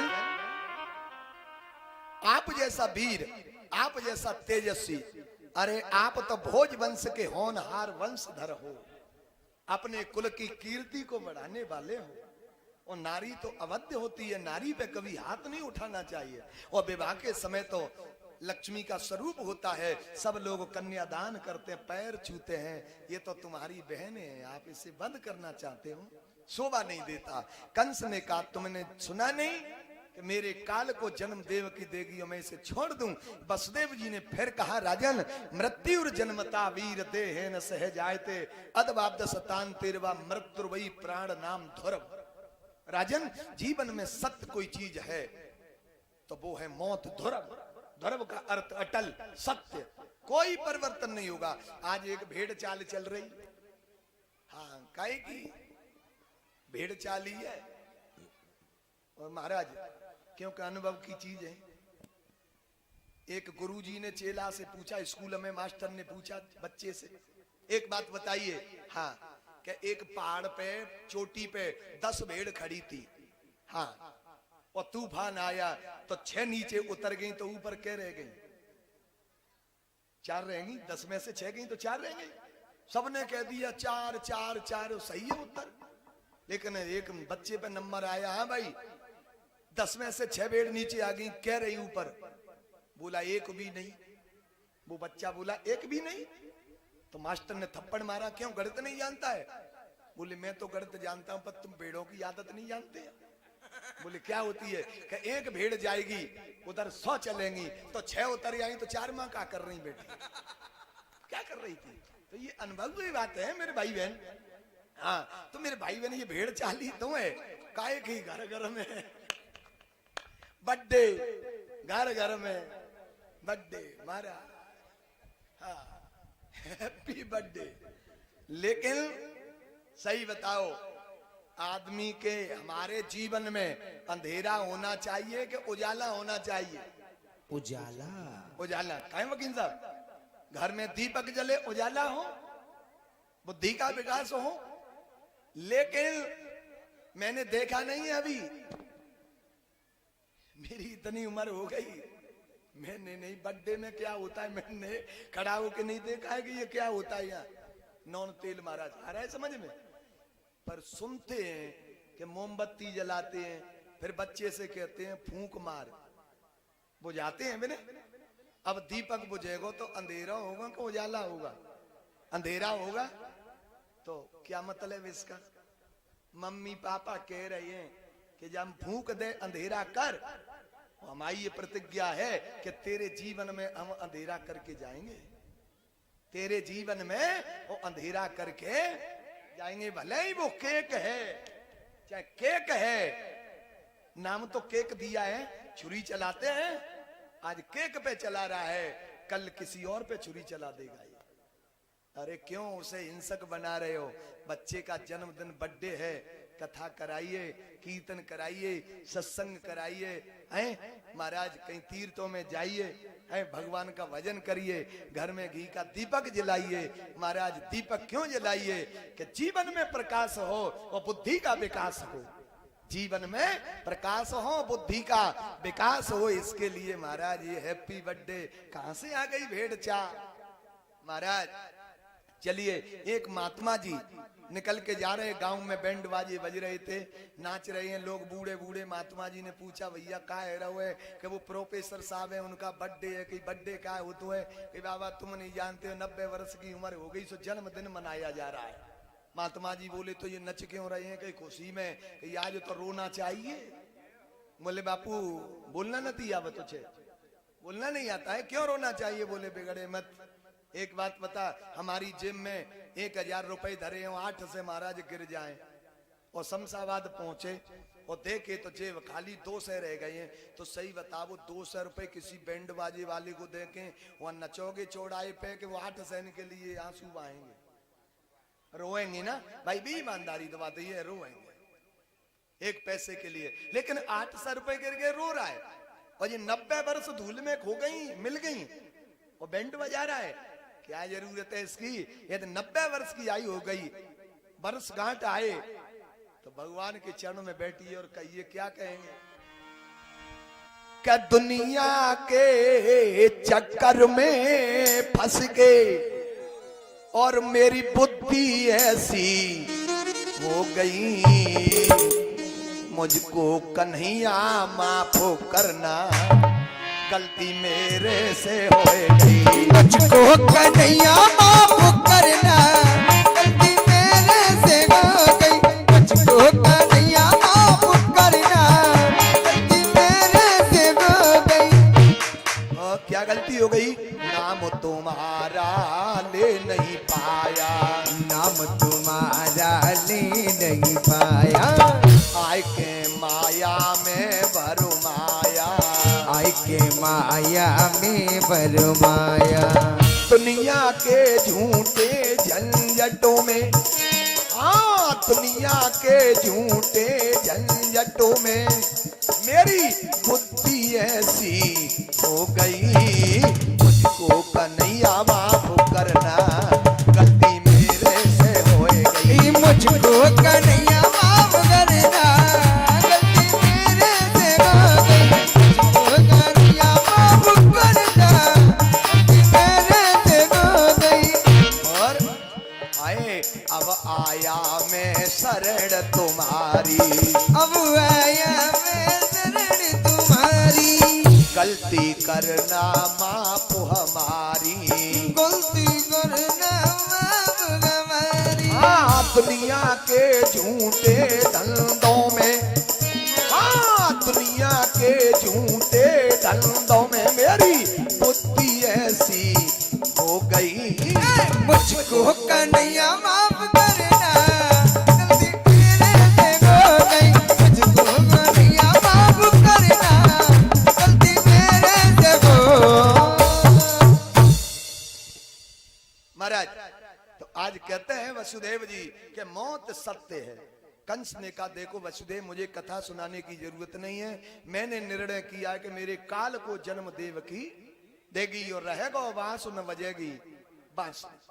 तो वसुदेव ने कहा, सोचा कि अब तो देवकी के प्राण कैसे भी बचे, 8वां पुत्र होगा, वो काल बनेगा और पता नहीं 8वां जाने होगा कि नहीं होगा और कब होगा, और जब तक कंस ही नहीं रहे तो वसुदेव जी कहते मैं वचन दे रहा हूं, बेटा हो या बेटी उसे तुम मार देना, इसे छोड़। कंस बदल गया, मुझे जेल में रहना पड़ेगा, बहन बहने को कारागृह में डाल दिया। महाराज बेड़ी हथकड़ी डाल दी। समय आने पर देवकी ने एक पुत्र को जन्म दिया, उसका नाम हुआ कीर्तमान। कीर्तमंतम प्रतमंजम कंस आनक दुंदुभि। वसुदेव जी उस बच्चे को लेकर के कंस के पास पहुंचे। कंस बोला, अरे मित्र वसुदेव आइए, मुझे तो पता था कि तुम मेरे साथ गलती धोखा नहीं करोगे। बच्चे को तो गोद में ले लिया हाथ में। अब कंस सोच रहा है कि मेरा तो काल 8वां बालक होगा और ये पहला है, तो पहले को मारने से क्या फायदा। अच्छा वसुदेव इसे ले जाओ, जो 8वां बालक हो उसे लेके आना। जैसे ही वापिस कर दिया, नारद जी ने सोचा कि जब तक पाप को घड़ा भरेगो नहीं तब तक फूटेगो नहीं। सो महाराज भाजपा को चुनाव चिन्ह लेकर के नारद जी आ गए। नारायण नारायण नारायण बोले महाराज गिनो।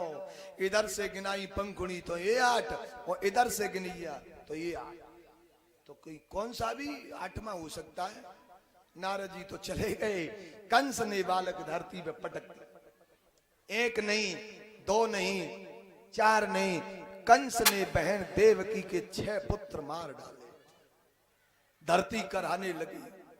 7वां बालक आया। उधर में देवकी ने यानी भगवान ने सोचा कि अब तो मेरे भैया लक्ष्मण पहुंच गए हो और मामा मेहरबान हो जाते हैं पैदा होते ही, तो लक्ष्मण को कैसे बचाऊं। तो योग माया से कहा देवकी के उदर में जो 7वां बालक पल रहा है उसे ट्रांसफर कर दो। कहा वसुदेव पत्नी रोणी के उदर में पहुंचा दो। तो कही हम ये डॉक्टरी करेंगे तो हमें क्या मिलेगा। योग माया ने कहा कि हम ये डॉक्टरी करेंगे तो हमें क्या मिलेगा। बोले तुम्हें, हाँ, कि आप इससे ट्रांसफर करो और तुम नंद यशोदा के यहाँ कन्या बन के चलो और मैं कृष्ण बन के आ रहा हूं, फिर तुम्हारी पूजा कराऊंगा। जयंती मंगला काली भद्रकाली कपालिनी दुर्गा क्षमा शिवा धात्री सुहा सुधा नमस्तुते, फिर देखो तुम्हारी पूजा। 7वां बालक ट्रांसफर कर दिया। अब कंस पूछ रहा है क्यों जी, हाँ 7वां होने वाला था उसका क्या हुआ। नौकर बोले महाराज ये लग रहा है कि वो तो गर्भ छीन है गए। अच्छा, अरे अपने ही आप मरे को नहीं, मुझे मारना पड़ता। देवकी का 7वां बालक ट्रांसफर कर दिया। रोणी के द्वारा पुत्र पैदा हुआ, उनका नाम होगा आगे चल के बलराम। इधर नारद जी पहुंच गए। राजन कंस के पास 8वां होने वाला है। हाँ गुरुजी वैसे तो व्यवस्था बढ़िया है, पर किसी कारण बस पैदा होते ही वो निकल के भाग गए हो तो कैसा होगा। बोले काला काला होगा मुरली वाला होगा, काला काला होगा मुरली वाला होगा, देखने में छोटा होगा लेकिन पेट में बहुत बड़ी दाढ़ी वाला होगा। अब कंस का भजन देखे, इतना भजन करना हर किसी के बस की बात नहीं है। भोजन करने बैठे, रात्रि आ जाए, सूर्य नारायण छुपे, काली रात्रि आए तो कह रहा है मेरा काल आ रहा है। और भोजन आए सामने तो थाली, थाली में कटोरी, कटोरी में दाल और दाल में काले रंग का छोटा सा जीरा और जीरा दिखाई दिया। कंस ने कहा, कंस कहता है काल। खाते पीते उठते बैठते सोते फिरते नाचते गाते हाथी के हौदे में घनश्याम नजर आते, इसे कहते हैं भजन। इतना भजन करना हर किसी के बस की बात नहीं है। हर समय कन्हैया कंस की आंखों में रहते हैं। आज देवता प्रार्थना कर रहे हैं, सत्य व्रतम सत्य परम त्रिसत्यम सत्यम स योनि निहितम च सत्य सत्य स सत्य व्रत सत्य नेत्रम सत्यातम त्वा शरणम प्रपन्नः। देवता कह रहे हैं हे प्रभु यदि आप सत्य हो, क्रिया सत्य है, वाणी सत्य है, तो भाई सत्य करके दिखाइयो और जो को मामा समझ के छोड़ दो तो सबको उद्धार कर दे। धीरे धीरे आ रहा है भादों का महीना। भगवान ने सोचा कि मेरी माँ देवकी भाग्यशाली इसलिए है कि मैं उनका पुत्र कहलाऊंगा, यशोदा भाग्यशाली इसलिए है कि स्तनपान करूंगा। लेकर रोणी को क्या मिला, मेरे भैया लक्ष्मण को पाल रही है, सेवा कर रही है। तो भगवान ने सोच लिया कि भादों का महीना कृष्ण पक्ष तिथि अष्टमी दिन बुधवार और रोहिणी नक्षत्र में ही आए। योग माया ने कहा ब्रह्मा जी से सारे ब्रज मंडल की कमान मेरे हाथों में दे दो। सब लोग गहरी नींद में सो रहे, सन्नाटा छाया हुआ है। वो मथुरा कारागृह में भगवान का प्रागट्य हो जाता है। लेकिन भगवान कैसे शंख चक्र गदा पद्म धारण किए हुए कौशल। आज कहते हैं माँ देवकी से भगवान, माँ आपको याद है क्या कि पहले जन्म में तुम कश्यप अतिथि थे, तब मैं तुम्हारा बेटा वामन बन के आए हो और अब देवकी वसुदेव बने हैं तो मैं पुत्र बन के आया हूं, मुझे बेटा कहो। देवकी कहती है पुत्र बन के कहाँ आए हो तुम, तुम्हें पिताजी बन के आए गए, क्योंकि ये चक्र गदा ये क्यों लाए हैं। भगवान कहते हैं मैया हमें पता है कि मामा मेहरबान हो जाते पैदा होते, तो वैसे तो हमको काम करेंगे तो 11 वर्ष बाद करेंगे और जरूरत पड़ गई तो खटका आज हुई मैट देंगे, तो चक्र गदा लेकर के आए। बोले तो मैं पुत्र नहीं कहूंगी, क्यों कि पुत्र कहलवाना चाहते हो तो छोटे बन जाओ। मैया बोले छोटे बन जाओ, भगवान बोले छोटे तो बन जाएंगे, फिर सेवा नहीं कर सकते तुम्हारी, फिर तो तुम्हें हमारी सेवा करनी पड़ेगी। क्या कि मुझे इसी समय गोकुल पहुंचा दो, नंद यशोदा के घर। एक कन्या ने जन्म लिया है, कन्या को लाके कंस को दे दो। बोले ये हम कैसे कर सकते हैं, बेड़ी हथकड़ी डली है। भगवान कहते हैं माँ जब जीव मेरा सहारा लेता है तो सारे बंधन उसके 1 मिनट में टूट जाते हैं। छोटे बन गए, बेड़ी हथकड़ी खुल गई। कन्हैया को गोद में लिया, वसुदेव जी से कह रही हैं एक डार बच जाएगी तो वंश चल जाएगा। अभी नहीं, कुछ नहीं होने वाला, अभी पहले कथा सुनेंगे। इन्हें लेकर के वसुदेव जी चले के बाद ताला फाटक खुलता जा रहा है। दरवाजे पे आए तो क्या देख रहे हैं, मंद मंद जल धारा गर्जना युक्त सागरम। चारों तरफ जल ही जल दिखाई दे रहा है। झींगुर बोल रहे, मेंढक बोल रहे हैं, बड़े बड़े मगरमच्छ दिखाई दे रहे हैं। लेकिन जाना है क्योंकि दर्द है, जाना होगा क्योंकि दर्द है। दर्द किसे कहते हैं, आज दर्द हुआ, कल दवा ले ली शमशाबाद, दर्द मिट गो तो दर्द नहीं था, वो बीमारी थी। महाराज मुखिया जी, आज दर्द उठा और कल मिट गई। दर्द मिटा तो वो बीमारी थी, दर्द नहीं था। दर्द तो उसे कहते हैं कि जीवन में एक बार लग जाए, मिटे नहीं, छूटे नहीं। जैसे मीरा ने कहा था, अरीरी में तो प्रेम दीवानी, मेरो दर्द न जाने कोई। तो वसुदेव जी कह रहे हैं कन्हैया के ओ हो बेटा बारे मत भूल जइयो मोको, छवरा में धर के तू को पहुंचाए दे गोकुल गाम रे। बेटा दुनिया रटगी तेरो नाम रे। ओ बेटा बारे मत भूल जइयो मोको, छबरा में दर के तू को पहुंचाए दो गोकुल गाम रे। बेटा रटेगी तेरा नाम रे। छबरा में धर के तू को कन्हैया गोकुल में पहुंचाऊंगो। छबरा में धर के तू को कन्हैया गोकुल में पहुंचाऊंगो। अत्याचारी जा दुष्ट कंसते तेरे प्राण बचाऊंगो। अत्याचारी जदुष्ट कंस से तेरे प्राण बचाऊं। बंसी बजैया बंसी बजैया कृष्ण कन्हैया, तू है मेरो छैया तेरो मामा। ओ तेरो मामा बड़ो है अत्याचारी, मैं बहुत तो दुखारी, मथुरा है जाको गाम रे। ओ बेटा दुनिया रटेगी तेरा नाम रे। ओ बेटा वाले मत भूल जइयो मोको, छबरा में दर के तो को पहुंचाए दो गोकुल गाम रे।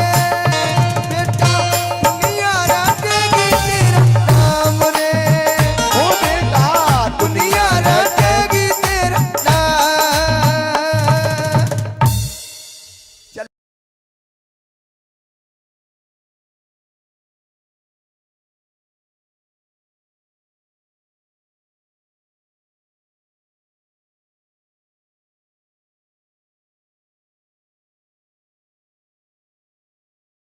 इनके स्पर्श करूंगी।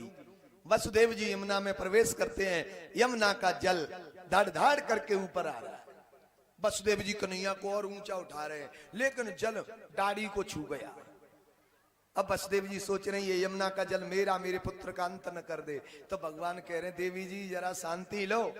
बोले पैर तो छुलाओ, कि मेरे पैर छूने आओगी तो पिताजी का क्या होगा बीच में, ये तो समझ ले। बोले मैं नहीं मानूंगी। तो भगवान ने फिर अपना चरण बढ़ा दिया, बगल में इतना चरण बढ़ाया कि मार्ग ददो सिंध श्रियम पते। चरण स्पर्श करते ही क्या देख रहे हैं वसुदेव जी कि यमुना में बीच में एक लाल रंग की पगडंडी रास्ता दिखाई दे रही है। लाल पगडंडी क्या है? यमुना मैया बता रही हैं कि मैंने अपने पति देव के चरण छूकर अपनी मांग में पहली बार सिंदूर लगाया है। निकल के चले गए, यशोदा के घर में प्रवेश करते हैं। बड़े कष्ट से कन्हैया को सुला दिया। एक कन्या लेटी थी यशोदा के बगल में, उसे लेकर के आ गए मथुरा। बेड़ी हथकड़ी डल गई। अब जरा ध्यान दे, कन्हैया को लेके कन्हैया आए तो बंधन खुल गए, और कन्या को लेके आए तो बंध गए। कन्या क्या है? माया। माया को पकड़ेंगे तो बांध लेगी, और भगवान को पकड़ेंगे तो बंधन से मुक्त कर देंगे। कंस दौड़ता हुआ आया, कन्या हाथ में थे छीनी, धरती पे पटकने की कोशिश की। वो अष्टभुजी स्वरूप धारण करती है और कहती है दुर्गे, अरे ओ पापी, तूने निरपराध बालकों को मारा, किम मैं हत्या मंद जात खल तबंत कृत। अरे ओ दुष्ट, तुझे मारने वाला तो ब्रजमंडल में पैदा है गया। कंस बोला, बहन जी घर तो ढूंढ लेंगे पर गांव तो बता दो। बोले नहीं बताऊंगी, और तुझे ढूंढने की जरूरत नहीं है, तू तो आराम से बैठ, जब तेरी जरूरत पड़ेगी वो तुझे ढूंढ लेगा। महाराज ये तो रही कथा कंस की, और तब तो ये कोई कंस हो, और अब तो कछु दिना बाद महाराज बहुत है जाएंगे। आ रही है समझ में? हाँ, और दूसरी बात ये भी है, तब उम्र ज्यादा थी, अब उम्र रह जाएगी थोड़ी, और फिर विचार कर लो कि जिकन स्वैसो और जिकन स्वैसो दोनों जीवन निकल गो, तो थोड़ा समय मिला है तो गोविंद के पास ले चले। अब जरा ध्यान दे, वसुदेव जी को ब्रह्म संबंध तो हुआ लेकिन टिकाऊ नहीं था। वसुदेव जी को ब्रह्म संबंध हुआ, टिकाऊ नहीं था। और ये संबंध कब सबको होता है? कब होता है? गांव में कोई सीट खाली करके चला जाए और शमशान में फिर ले जाएं, बच्चे बूढ़े जवान जितने लोग साथ जाएंगे, बीच में बोलते जाएंगे राम नाम सत्य है, राम नाम सत्य है। और शमशान में पहुंच गए, चिता में लगाए दे मुर्दा, दो जे बैठ गए, दो जे बैठे हैं, एक अकेला वहां बैठा है। अब वो कह रहे, बड़ा गंभीर होके बुलाता है इधर, महाराज कछूना दुनिया में झूठो झंझट है, ना को कछु लायो ना ले गए, भलाई बुराई है, अभिमान में मरो जा रहे हो आदमी, कछु ऐसे ही तो कहते हैं, ऐसे ही कहते हैं। और घर आए, अरे लल्लू चलिए लइए लठिया दे के बाने गोभी में गैया आके दी भाई में बताए दे हवाल मंडले सुरबन उमरगटा में, अब ज्ञान वो पतो ना। शंकर जी शमशान में क्यों रहते हैं? जरा ध्यान दें, शंकर जी को हो विवाह, लल्लू ने कहा शंकर जी को है रो विवाह, देवता आएंगे। शंकर जी बोले भोलेनाथ हाँ कि ब्याह भागवत हुए तो रिश्तेदार घर में आवत, तुम्हारे को हुआ हो ही ना। शंकर जी बोले हमारे को हुआ तो ही ना, भाई जिन्हें के आते हैं तिन्हें के आवेंगे, हमारा कोई है ही नहीं, ये कौन है तो तुम्हारे? बोले को ये को तो है, वो कौन है? नाता एक राम जी से दूजा नाता तोड़ दे, नाता एक राम जी से दूजा नाता तोड़ दे, नाता एक राम जी से दूजा नाता तोड़ दे, नाता एक राम जी से दूजा नाता तोड़ दे, आशा एक राम जी से दूजी आशा छोड़ दे, आशा एक राम जी से दूजी आशा छोड़ दे। एक हुई है हमारा। देवता बोले तो रहने हम आए गए, पर एक बात बता, तुम दूल्हा बनोगी, बारात जागी, हाँ तो हल्दी पल्दी तेल चढ़ेगा। शंकर जी बोले वो तो सब काम होंगे, तो कि तेल चढ़ेगा कि यहाँ क्या लगेगा? कि तन विभूत मुर्दा की भस्म। देवता बोले बाबा विवाह के समय जा मुर्दा की भस्म ते तुम्हें काय को इतना प्रेम है? शंकर जी बोले बड़ी गहरी विचित्र कथा है। बोले क्या है? बोले बताओ ना। बोले सुनो मेरे भाई वे। शंकर जी बोले कि एक आदमी मर गो सुगाम के भाई ले जाए, और वो कहते जा रहे पीछे के राम नाम सत्य है। शंकर जी बोले जे तो हमारी बेटी के आदमी है। काई शंकर जी कहते हैं कि होमा कहो में अनुभव अपना, और सत्य हरे भजन जगत सब सपना। वो भाई ये जे कह रहे हैं कि राम नाम सत्य सुख, हमऊबा बारात में चल दे, मुर्दा चिता में लगाए दो। मुर्दा ने तो जलवो शुरू करे, अब चर्चा हुई, एक बोला इधर आओ, तुम्हें कब पता चली इसके मरने की? एक बोला धीरे से क्या बताऊं, हम तो दुकान पे जा रहे और ग्राहक वहां खड़े हैं सीमेंट के और चाबी दुकान में, तब तक फोन पहुंच गया। शंकर जी बोले हम सुन रहे। एक बोला क्या बताएं, हमें तो बिजली का बिल जमा करना था, आज लास्ट डेट है और कल पेनल्टी लग जाइए, देने आएगा महाराज। तो शंकर जी ने कहा कि राम राम, ये अभी रास्ता में कह रहे थे कि राम नाम सत्य है, अब कोई दुकान सत्य बता रहा है, कोई मकान सत्य बता रहा है, ये तो सब दल बदलू। तब तक दल बदलू तो उठ के चले गए, हम वहीं बैठे रहे, मुर्दा जल के भस्म है गो। तब हमने कहा मुर्दा से कि कुछ भी झूठे ही सही, पर तेरे कारण हमारे प्रभु के नाम का प्रचार तो हुआ है, तो मुर्दा की चिता की भस्म उसी दिन से मैं लगाता। तो मेरे भाई बहन, जो ज्ञान आदमी को शमशान में होता है और वो हर समय रहे, तो आदमी गलत करे ही काहेगा, उसी तो भूला है। आज जरा देखिए, तो चलते हैं कन्हैया के पास, तो मैया की उम्र हो गई 80 वर्ष। लल्लू बैठ जाओ भाई। मैया की उम्र हो गई 80 वर्ष, बाबा की 75 वर्ष, क्योंकि मैया 5 वर्ष बड़ी है, विवाह है जाते तो बड़ी बहू बड़े भाग। बिटिया बेटी बैठ जा, बिटिया बैठ, बड़ी बहू बड़े भाग।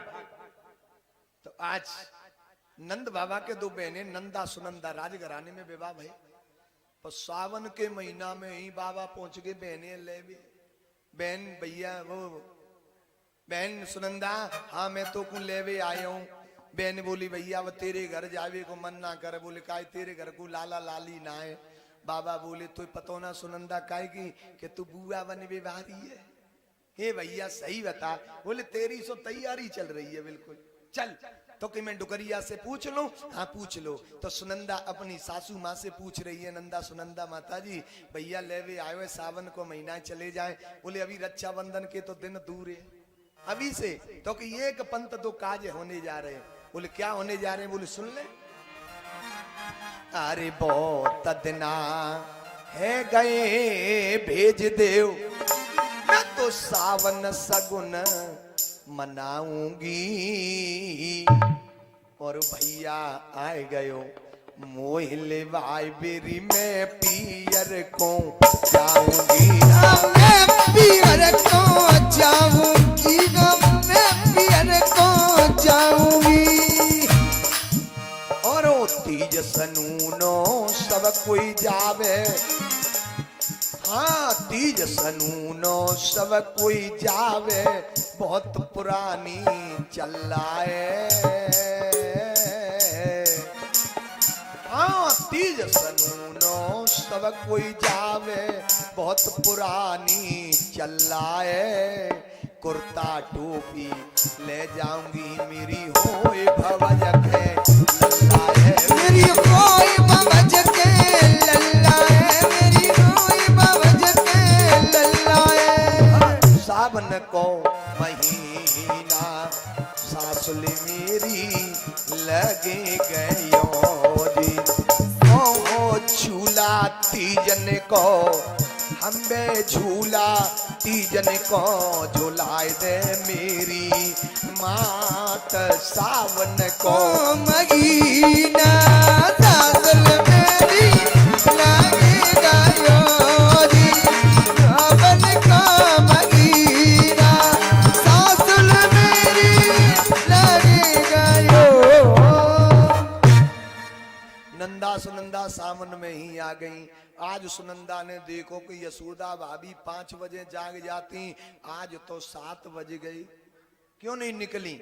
खिड़की से देखा यशोदा गहरी नींद में सो रही, बगल में एक लाला लेटो है, पर लाला के ऊपर झीनी सी चदरिया पड़ी है। तो सुनंदा ने हरि शरणम 21 बार मंत्र को जाप किया। पास में आई तो लाला के मुंह से चदरी हटाई, तो त्रिलोकी का स्वरूप गोविंद पे बरस रहा है। यूं को तो ढक दियो, अरे राम हाय नजर ना लग जाए, हाय हाय हाय नजर ना लग जाए। ओ बाके बिहारी कजरा रे तेरे मोटे मोटे नजर ना लग जाए, नजर ना लग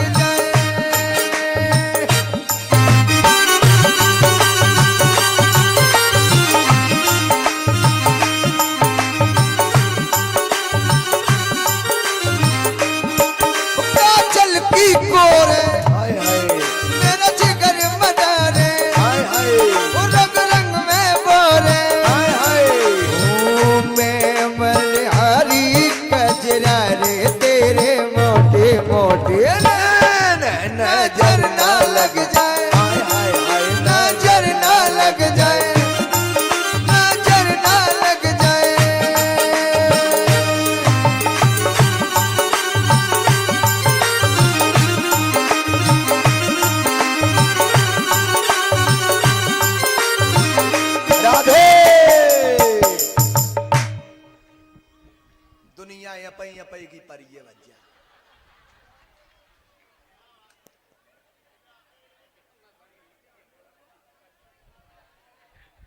काहे लल्लू वैसे ही ना, हाँ कचू अंदाज लगे रहे हुए।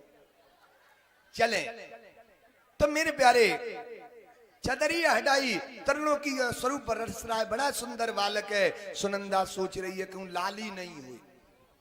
महाराज है कि गड़बड़, बालक सुंदर है पर लाली नहीं हुए। लाली की बड़ी बीमारी चल रही है।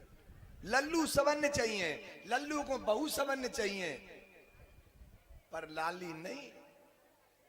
घर में रात्रि के 12 बजे हो और बूढ़ो 90 वर्ष को डुकरा खडिया पे पड़ो है, वो पंती पैदा है जाए बाबा ते कह दो बाबा पंती आएगो है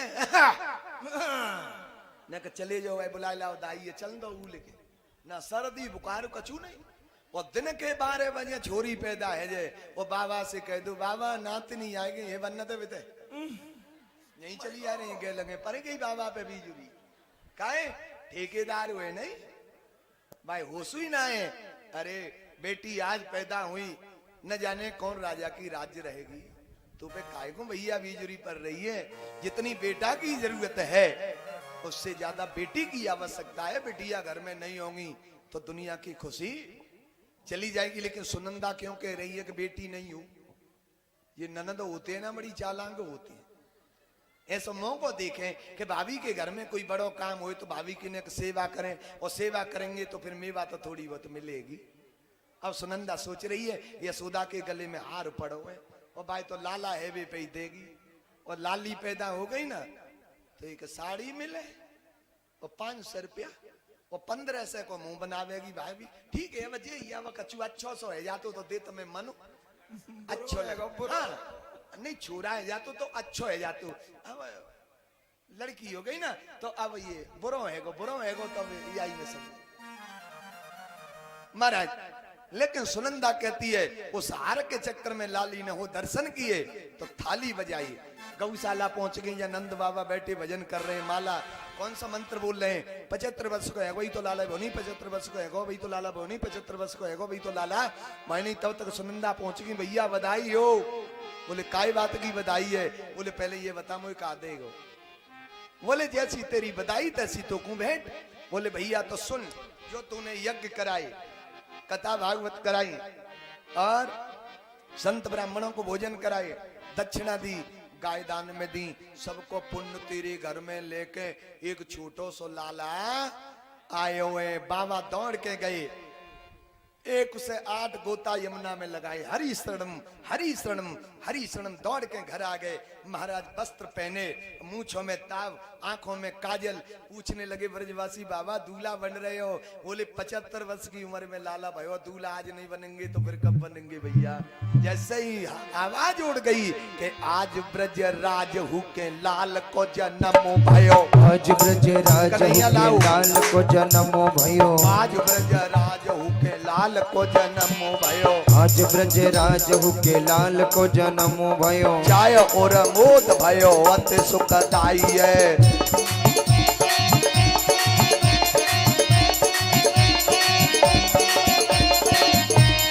नाचे सुर किन्नरी अप्सरा और चांवरी वाजत मृदंग जाज ढोल भी सवाई है। जसोदा जायो ललना में गोकुल में सुनियाई। जसोदा जायो ललना में गोकुल में सुनियाई। मैं गोकुल में सुनियाई मैं जमुना पे सुनियाई। मैं गोकुल में सुनियाई मैं जमुना पे सुनियाई। जसोदा जायो ललना मैं गोकुल में सुनियाई।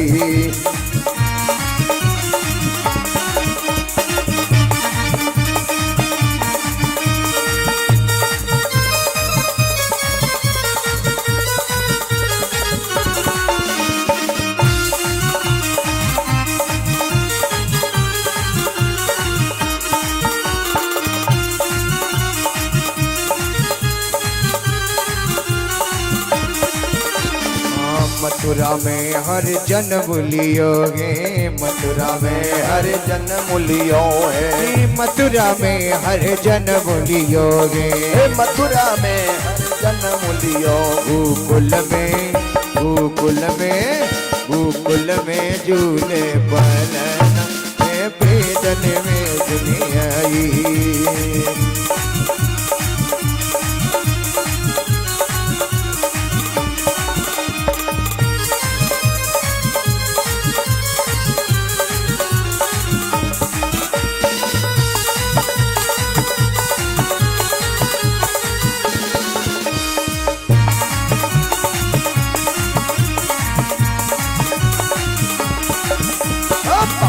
बिहारी की देख छटा मेरो मनो है गयो लटा पटा। बाकी बिहारी की देख छटा मेरो मन है गयो लटा पटा।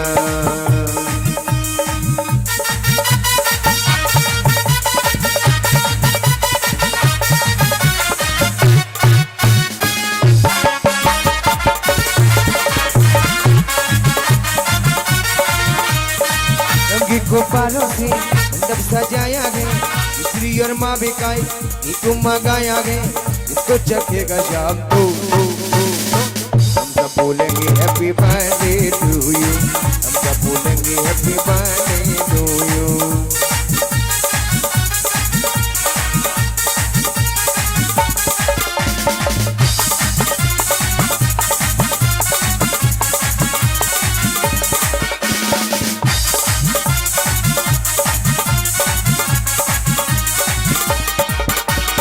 रंगी गुब्बारों से मंडप सजाया गया, दूसरी और माँ बिकाई इसको मंगाया गया, जिसको चखेगा शाम को। हम सब बोलेंगे हैप्पी बर्थडे टू यू, हम सब बोलेंगे हैप्पी बर्थडे टू यू।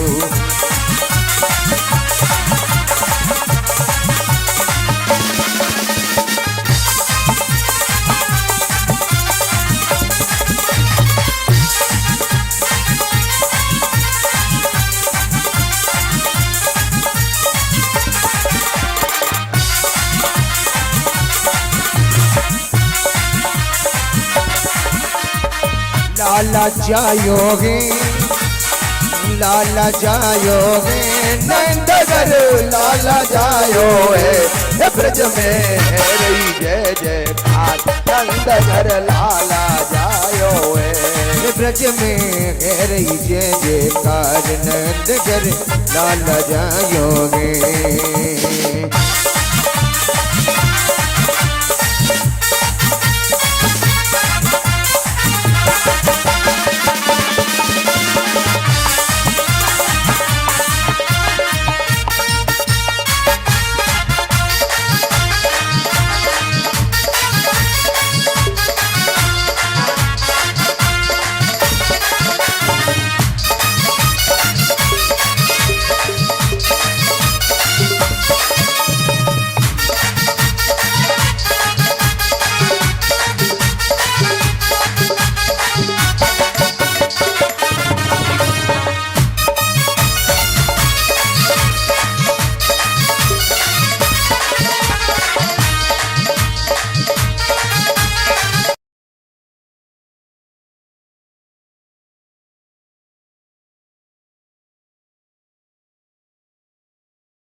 के में आई यशोदा मैया दे दो बधाई।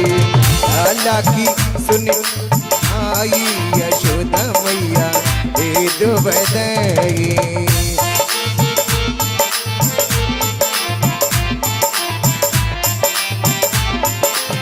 दे दो बधाई मैया दे दो बधाई, दे दो बधाई, दे दो बधाई कान्हा की,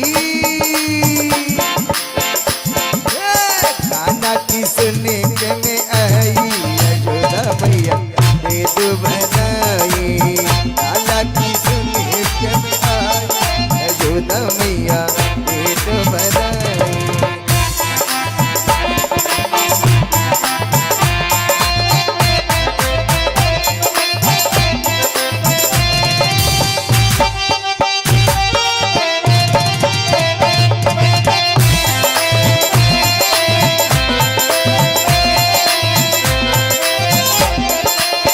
लहंगा भी लूंगी मैया साड़ी भी लोगे, लहंगा भी लोगी साड़ी भी लोगी, साड़ी भी लूंगी मैया साड़ी भी लूंगी।